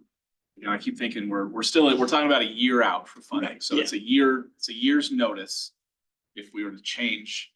And again, I'm having this conversation as if revenue stays flat, so it doesn't go up, it doesn't go down. And from what the we most have recent seen. projections that we got from the finance department yesterday is that they are recommending it to stay at that, they're not recommending any decrease this year. It does look like it's stabilized somewhat, so it is a flat projection for the same amount we have this year. It's certainly recommendation would be to change the percentages to be more clear than to what it was before 50-25. I don't know that I have a recommendation in this instance. I think that I don't know the ramifications for presumably in cutting 20,000 of funding from each of those 4. I don't know what that does and how it impacts them. I like the idea of having more funding available for tiers 2 and tier 4. But I don't know that that's quite a recommendation. So like last year, we did not, so in our, like originally, our plan was 50% for tier 1, right? But Approximately. Yes. approximately, and but we went to 60%. Well, the very first year, we funded them at 47%. And then as the overall revenue came down,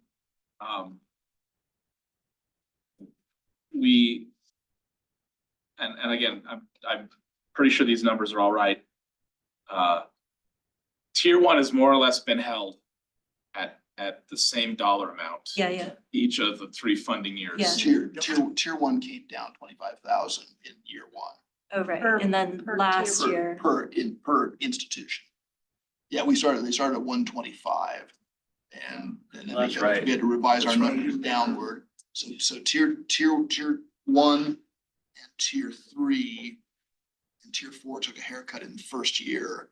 Tier 2 and 3, second year. This year, 2 was reduced and 4 was reduced. okay, so my point is just that like, it seems like there's some benefit to having some wiggle room there, right? To just being able to say, this is the number that we ended up with, and this is how we're feeling about stuff, and especially if we add another tier 1, it'd be even better to have that wiggle room, you know? So like, I don't know if we have to solidify anything. Well, I feel like where this part of the conversation leads us to is, are we funding the other parts enough?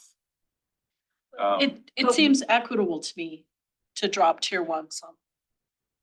To make, To get back closer to the to- target. yeah, to go back closer so that the others can thrive. Not be shrunk down to nothing.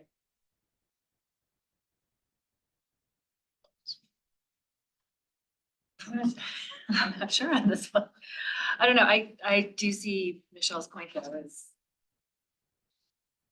I don't know. This is a tricky one. And maybe because it's tricky, we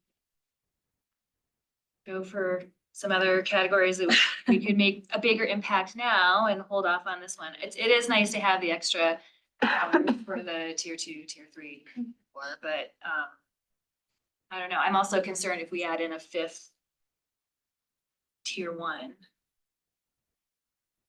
how much money will we have for them? Well, we always, I And I mean, know it's 2027, we're looking out, and that, and a 5th partner could be 2028, who knows, right? yes. I mean, we're just talking hypotheticals about that, but, how do you protect everybody? It's tricky. I don't know. Do we want to put a pin in this one? Yeah, I think that needs to move, we move on Okay. to something else. So then moving on to the next is the possible restructure of tier 2 arts and culture grants. And this is one that I do have a recommendation and it was in there, which is to really do 2 things. And the dollar amounts in here are in fact just placeholders, not necessarily solid recommendations. But if we stick with the assumption that in this upcoming funding year, we only have $100,000 for tier 2. Again, and it can float based on the percentage and the dollar amount. But if we only have $100,000, I've come to, I think, the opinion personally, and I know that this opinion will impact a number of organizations that I hold near and dear to my heart, more than likely, is that we should target this money more specifically to align with our strategic plan. And in doing so, ask our applicants to think strategically with us and to really get into that plan and say, okay, how can I support the initiatives that are important to the Arts and Culture Board and to the strategic plan? And then along with that, guarantee them full funding. And so it would be fewer applicants get funding. But you know, if you apply for 20,000 or 15,000, whatever the dollar amount is, you know that if you apply for it, you're going to get all of it. And then you can hopefully, again, make a more convincing argument. You can really think strategically. You can maybe do more research and due diligence when putting your application together to say, I'm going to do this. I know I can do it with the full funding. And it aligns with the community strategic plan in this way. So that is my recommendation. The specifics are very not recommended, but the structure is meant to advance our strategic plan at a faster rate than I think we are able to do under the current system. I agree with this. I like this Me idea. too. I think without having the other one that we get from the stadium, if we don't do something, it's gonna be really bad. Like, this is the way to solve the fact that we're gonna have $100,000 less than we did last year.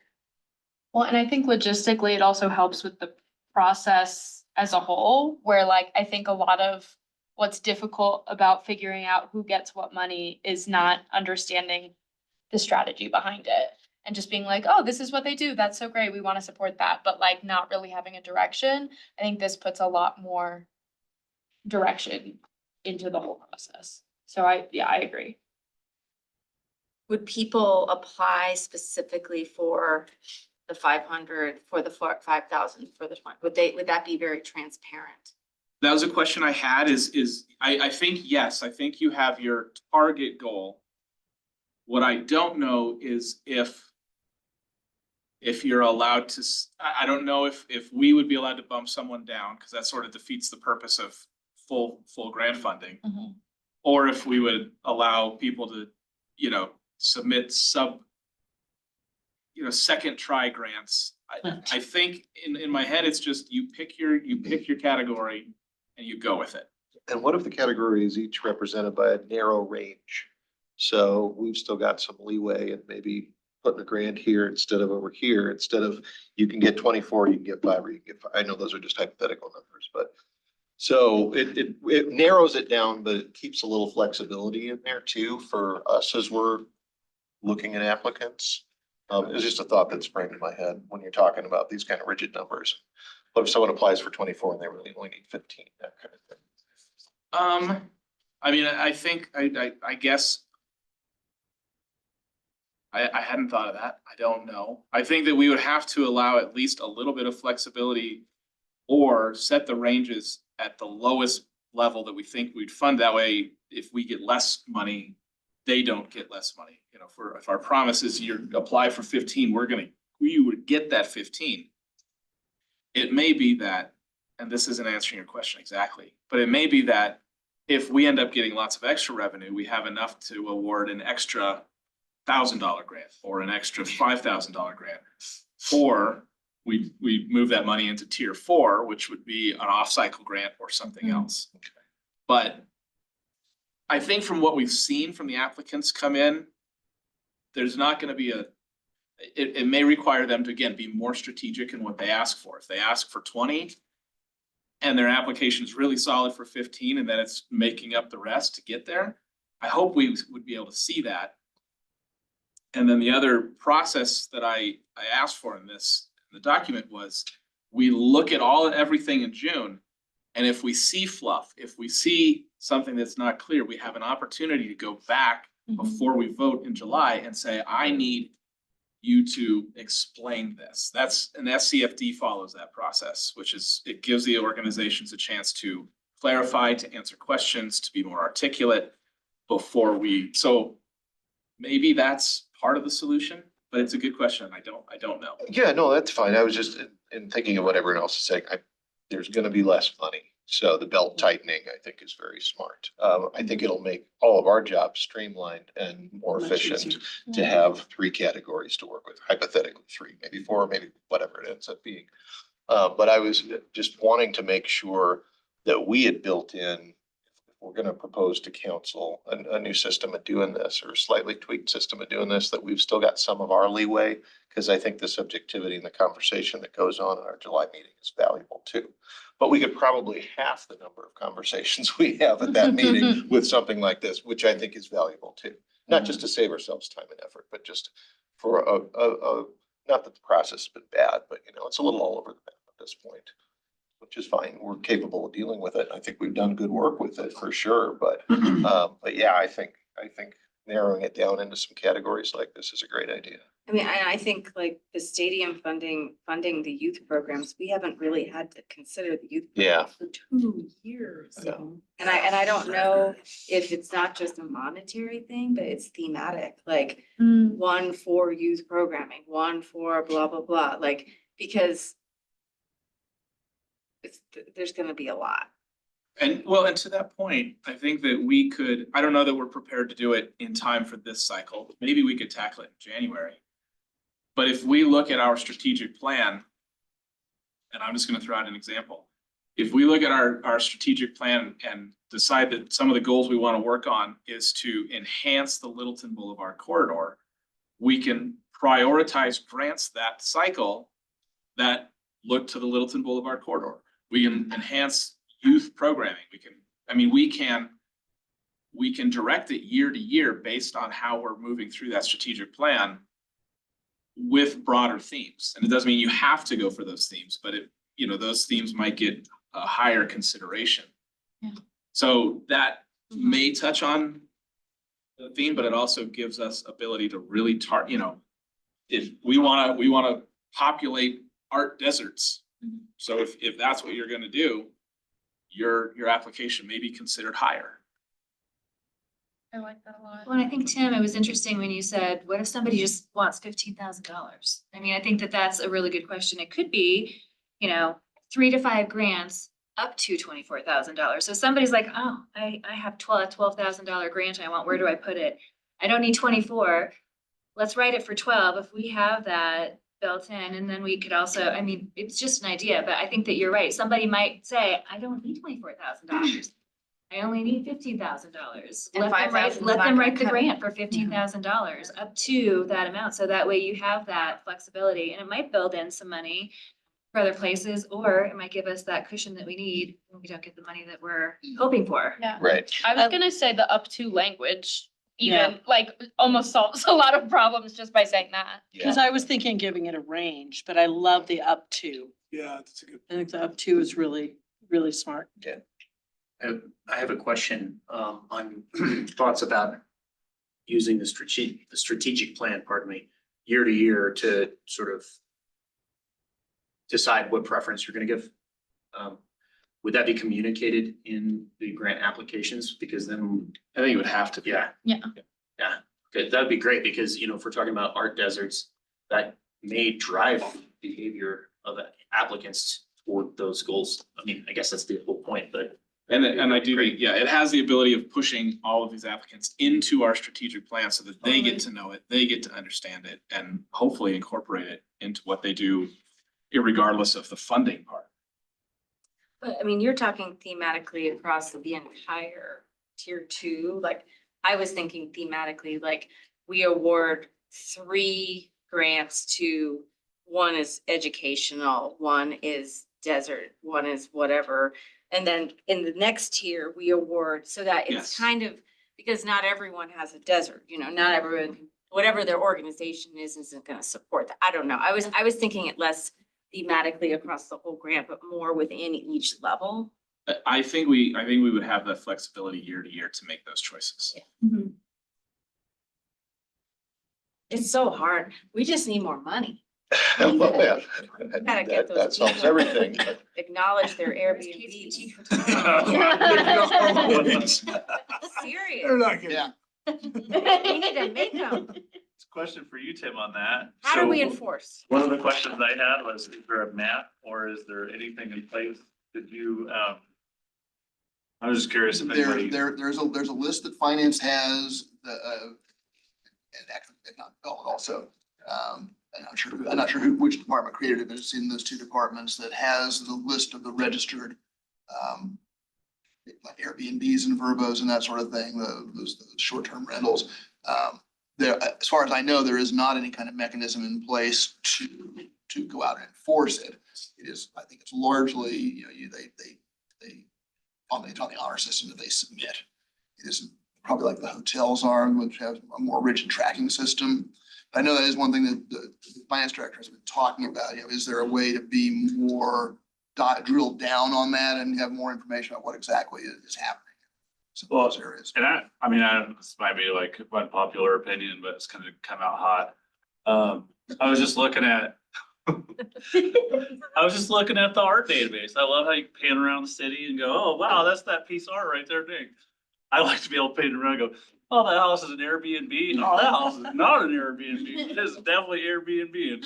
So, I mean, I like a little bit of, I don't know. I don't know how Denver's real rigid on it. Oh, yeah. And if you like see it going on, then, you can report it. There's a whole tracking and auditing mechanism and the whole thing.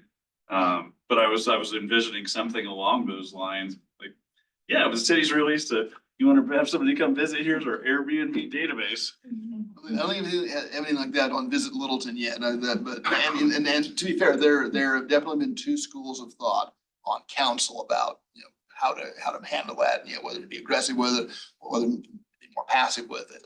So we have a new council coming in a week, so there may be some adjustment to those positions. We do have a presentation, I think, February. January. Economic development is coming. Yeah, economic development is gonna come in and talk to us about hotels and Airbnbs, and I think that would be actually a great time that if we, if interested ears heard comments, they could take that forward to the council retreat in February, and who knows what. And I actually did tell the economic development director, I was talking to her a few weeks ago after our last meeting, that there was a lot of interest in, more information about how exactly those are managed and enforced. So she'll be prepared for that. Yes. After, I think it was the meeting maybe it was August. We were talking about short-term rentals here. I followed up. I'll just read this email just so that you guys have this information. We do regular review of licenses to monitor for expirations and renewals. This is, again, specifically about short-term rentals. They also do random spot checks on lodgers and sales tax for those short-term rentals. They utilize a report directly from our collection software that provides details. Lori also admits that these are difficult to track in many ways. But right now, or at the time of this email, there were 34 active STR licenses. And so not many. Yeah. Exactly. Yeah. And that's just the city, not Littleton zip codes or anything like that. That's It's just the city. That's what we're monitoring and collecting on. And through July, the total tax revenue that was collected from those was roughly $69,000 from January to July. Is that tax lodging? That's not lodging tax, that's total tax. Total tax. I know I had a family member fly into town last weekend. You say 30 words? And they stayed at a lovely Airbnb above Playa Bowl, and there was 7 units up there. All Airbnbs. So, I'm just saying. yeah, let me pull us back in. Again, I feel like there were a lot of head nods for the all or nothing tier 2. But I do want to make sure everyone has a chance to, if that's not where you are, please say so. So we're saying, for the tier 2, that we would offer 3 up to 24,000, 5 up to 5, 3 up to 500. I don't know that we have to decide on the exact amounts, but I think the way I looked at them, and I actually did math the other way, it could be 3 at 20,000, 4 at 8,000. Yeah. 5 at 1,600. It still totals 100,000, and Kate actually said she thought 500 was too small. So we can tweak it out, but it's big grant, mama bear grant, and Okay. micro mini baby grant. And we don't have to decide. And that's what we're gonna call them. tonight. Goldilocks, yeah. But yes, fully funded, you know that if you apply for it, you get all of it. True. Katie, what were It's your just 3 levels? 8 and 1,600? Well, in this example, it was 3 at 20, 4 at 8, 5 at 1,600. So right now, the question is just big picture, 3 categories, not necessarily the amounts. Correct. And most of what we've seen come in, or certainly at least most of what we funded, 20 to 23, 24,000, hits those big pocket expenses. Yeah, I mean, we've had didn't we grants come give in a for lot of, like, 72,000. 2,000. We've never 500. come close to funding. I thought so too. I went back and looked, and we didn't have as many as I thought we did. I think it's usually like 4 or 5. Am I remember that right, Anna? At least in the last 2. The first year, I think we had more because we tried to give something to every applicant. Oh. I think the last 2 years, it's been fewer than I was. All right, so I think then there's a consensus to move forward like that. And are we comfortable with the up to language? I'd like I to. like the up to I language. think the up to will hopefully save us a little money that we can redistribute Yeah. then. If, someone applies for an 8,000, up to 8,000, but they only need 5. So then our next category was discuss plans for tourism marketing and visitor promotion as presented by the communications and marketing director at the October meeting. I think this question really comes down to, are we good letting it roll at approximately 15% or 100,000 as it has been based on what we've done? Is there any serious discussion to be had about, and again, this would be a recommendation, not a certainty, of funding that tier 3 pocket differently?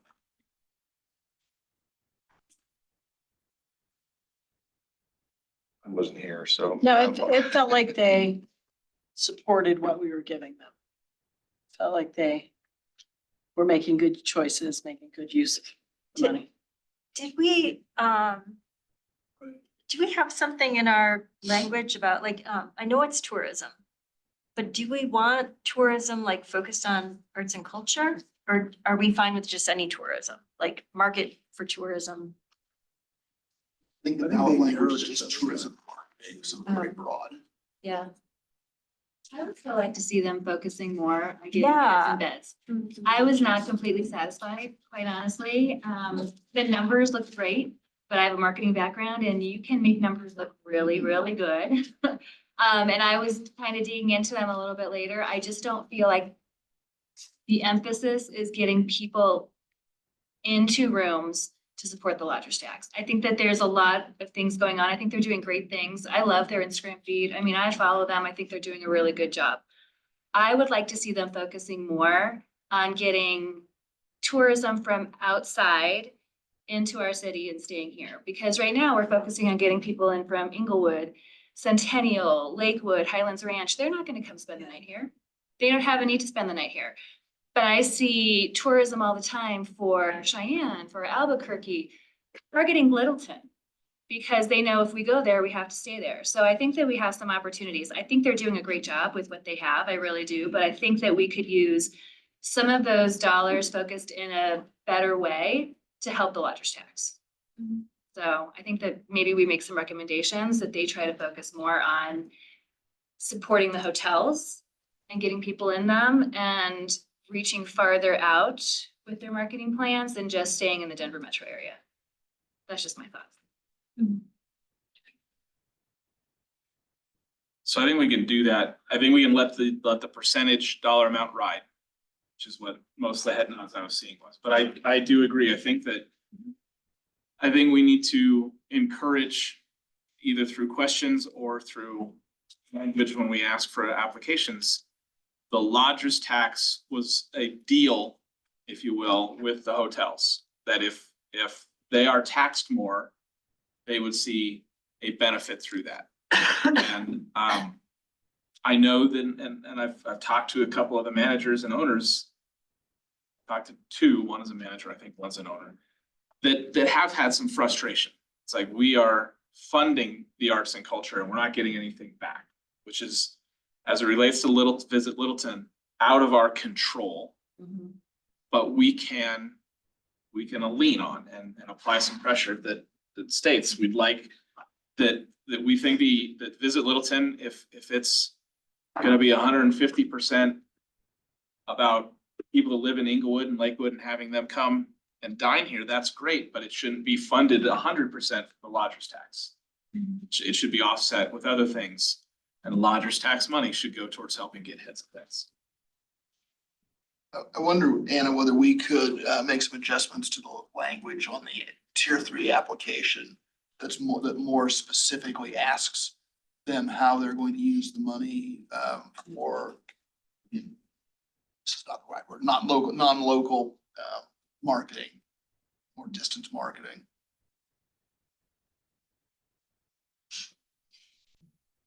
Okay. And I do think that Jessica would be very responsive to that request. I think she gets where the board is coming from. I also have gotten, I've already received language to include on the tier 2 application for people who do more programming, bringing people into town. It's like an acknowledgement. I don't remember exactly what it is off the top of my head, but it's for inclusion in next year's grant application that says, I understand that, like, I need to do my job to promote local hotels, and here's a link to the 4 that we have. And I think some of that information came from communications and marketing, didn't it, from Alexander? It all did. Okay. Yeah. I mean, one thing I would say, I'm not a numbers person, but if I look at the numbers here on page 3, you know, we talk about disproportion from where we started, and, you know, tier 3 stays at 15% pretty consistently. And tier 2 is obviously tier 4, but tier 2 is getting the most gutted and probably has the most influence. So, I mean, percentage it's almost half, you know, it's considerable what tier 2 is going down from and tier 3 staying the Katie, same. if you go all the way back to the first year, because we were projecting net revenue of $1 million for distribution. Their initial allotment for tier 3 was supposed to be 150,000. So Not 125. Yeah, so they've gone down 25,000 in year 1 and 25,000 in year 2. Okay. So you kind of like tier 1. Tier 1, the first year, each of the 4 institutions went down 25,000, and tier 3 went down 25,000 too. So that doesn't show up as well because we did it after the fact. We had a projection for revenue, and then we had to come back and make some adjustments to what the award totals had been because the revenue projection then dropped down. It just looks like 2025 237,000 to 2026 estimated 100,000. It's like. So, I don't know. It seems like they should get less. That's all I think. So while we're asking beneficiaries to support lodging in Littleton, what are we doing with Hudson Gardens? You know, So- how are we encouraging them to put bodies in beds? I can answer that because I've had this conversation. We are asking them to put Littleton hotels back in their ice hockey and the other sports package. Information that they push out, because our hotels are not, or Right. at least as of a month or so ago, we're not in those packages. And then Hudson Gardens, I How is that believe- possible? It's like. I don't know, but, so that's been a request that has been heard by By South Suburban. by members of the Admins board and- of South Right. Suburban. So getting it implemented will be the next step. And then I believe there is a space on the Hudson Gardens websites that talks about if you're having your wedding here. Yeah. Or you're having Okay. lodging here, and I believe they do currently have the Littleton hotels on there. They do now. One thing to consider then is doing a separate application for tiers 1, 2, and 3 for next year with specific questions about those kinds of, like in the Yes. past, a specific application, and maybe we should. So I think there's always more, but steps, they have taken steps or are in the process of. So then tier 4, so I'm letting ride. Tier 3 is what I heard, but with heavier language and we can consider heads and beds more. Tier 4 then, really for me, this was a matter of of quit picking on tier 4 and always making it the first to lose funding. And I think this is page 15. The mural program has had 20,000, I think, for the last couple years, and that can roll forward. The state of the arts and the award program has had 15,000, keep that at the same level. Public art, we still do not fund out of tier 4, although it's mentioned, but it's received 0 funding. We do have the percent for art program in place now, so that could be a discussion as to whether we want to further try to fund public art or see what comes from percent for art. Off-cycle grant requests, I think it's always been in there, but I think it always gets cut. So we've never had the opportunity to award off-cycle. I still love the concept, so I like that in there. And then what I really would love to see is a section in tier 4 for strategic plan initiatives, whether they be studies or pop-up events or, whatever the case may be, but give this body a little bit of an allowance to exercise our strategic plan. And that could be that we do our own Albuquerque campaign and we hire somebody or we'd have some flexibility to advance that plan with tier 4 funding. So it's really not increasing tier 4 above the target. It's just keeping it there, but recognizing that instead of cutting out of tier 4, retaining our ability to move forward on initiatives from our strategic. And I like that it keeps the strategic plan top of mind. Because that's a really meaty document, but there's so many rich things in there. We need to make sure that we refer back to that as many times as we can and give it as much love as possible. So no real changes to that policy. It's just protecting it a little bit more and using some of it for to be determined initiative. Or, again, push it higher. I don't know if we want to put public art in there and take it out of something else, that is an option, but.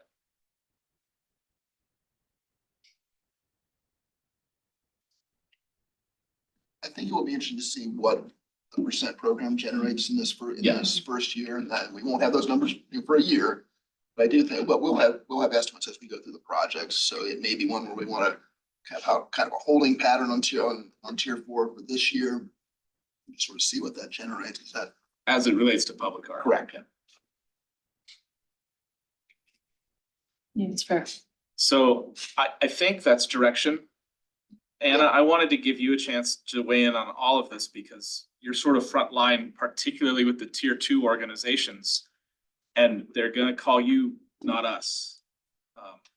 Any thoughts on any of this, but particularly tier 2?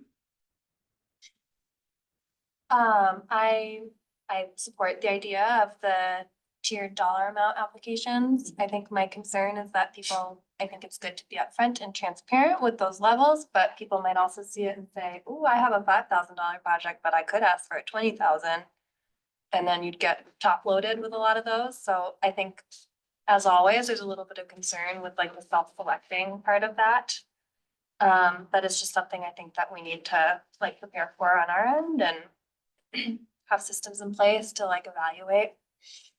And I'd love to see us, and when I say us, I mean you. Offer a really. That's what I always say. Offer a rollout of this and we do the cap every year anyways, but really try to be as transparent and upfront as possible about this is what's happening, this is what we're looking for. Here's again how to read the strategic plan and really try to help everybody be as successful as possible through this. I think it's an opportunity to again re-educate on the strategic plan anyways. Yeah, I agree. I feel like very protective over tier 2 and I, as much as anyone, hate to see funding cut every year. I think it can be a little bit demoralizing too for these applicants who come back year after year and just see their award decreasing significantly every year. So my fear has always been that people just stop relying on that funding source and stop applying. And I think people are very aware of like where this money comes from and what needs to happen in order to get it up again, but so I guess I would also just caution against too many big changes every year because it's just a lot I feel a lot of questions with people, it's a lot to keep track of and to administer. Yeah. But they're getting money, so it's part of the deal. Yeah. I don't know if I answered your question at all. I mean, yes, what I'm hearing is you're comfortable with this. I'm comfortable with it. You're not throwing a yes. flag. Comfortable-ish. Wanted you to have that ability. You can be made comfortable. Yeah. So the only big thing that I think we didn't discuss that was in my manifesto was as dollar amounts fluctuate and change, do we have a priority of where they go? And I think I don't think we have to talk about that tonight. I think if we, end up with $50,000 extra when it's time to award, we can decide if that goes into tier 2 or tier 4 or split, but I don't think we have to decide that tonight. But I would like to get into some sort of a policy where we sort of do know and and that way we don't have to discuss it from an emotional level once we've seen the applicants. And we just know that, if things increase by 80,000, we're gonna prioritize tier 1 and leave tiers 2 or adding another organization. Just sort of having that general idea as a group, I think is a good thing before we actually have to do it, but not tonight. We could schedule some time at one of the Q1 meetings to give you all plenty of runway to start thinking about those pieces and kind of have that brainstorming session if you'd like. I think it'd be helpful. Okay.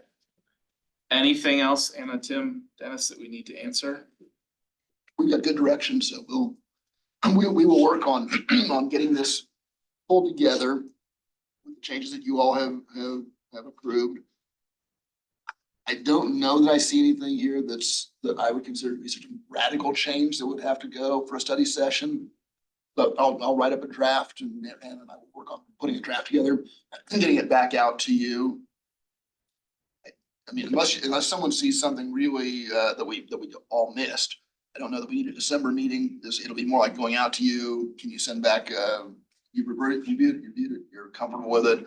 Then I will take it to Jim and see if he thinks that it needs to go to council, or just go as an information piece. Do we have clarity on the percentage, or do we need clarity yet, as if tier one is sort of in, again, assuming everything stays the same, tier one at 60% and the other tiers following, or how and when does that, I've got tier one at 50% based on what's in your default piece.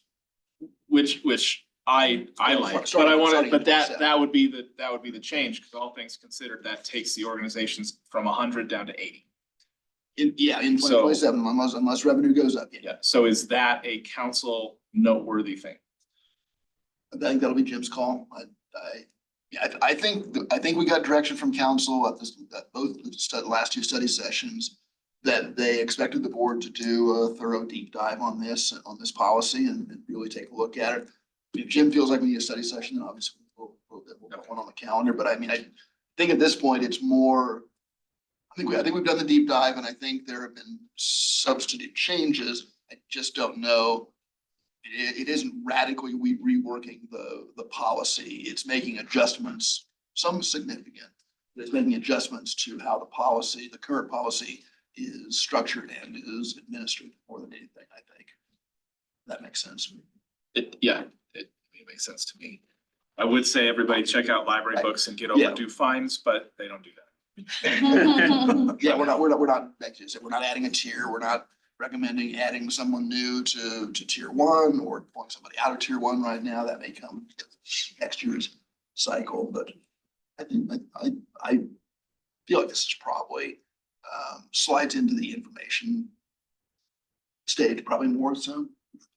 And Councilmember, anything else that you've heard or want clarity on? No? Thank you. Well, thanks, everybody. I think anyone, we've got our roundtable. Anyone want to add anything to that really quick? I was just gonna say real quick on November 30th, Sunday, Annie is playing at Town Hall, 2 p.m. and my wife is gonna be there to lead a roundtable cast, do a cast interview thing for the crowd afterwards. So she did one of those a year or two ago for Raisin in the Sun, and it was really cool, very cool. So that's all. My little project with the ballet and symphony, it's this coming Saturday, the 22nd. So if you're able to come and support, 11 a.m. at East Community Center, all in Spanish, 3 p.m. at Arapahoe Community College in English. Tickets are available at littletonyouthballet.org, and love to see you there. And the ballet is also queuing up the Nutcracker, December 19th. We have 21st at Joanna Ramsey. Unfortunately, you have to go all the way up to Westminster, but it's worth the drive. So 5 shows. And really well done, always. They do a lovely job. Anybody else roundtable? Call it adjourned. No meeting in December. Right? I think we have direction. I think we're good. We'll see everyone in January.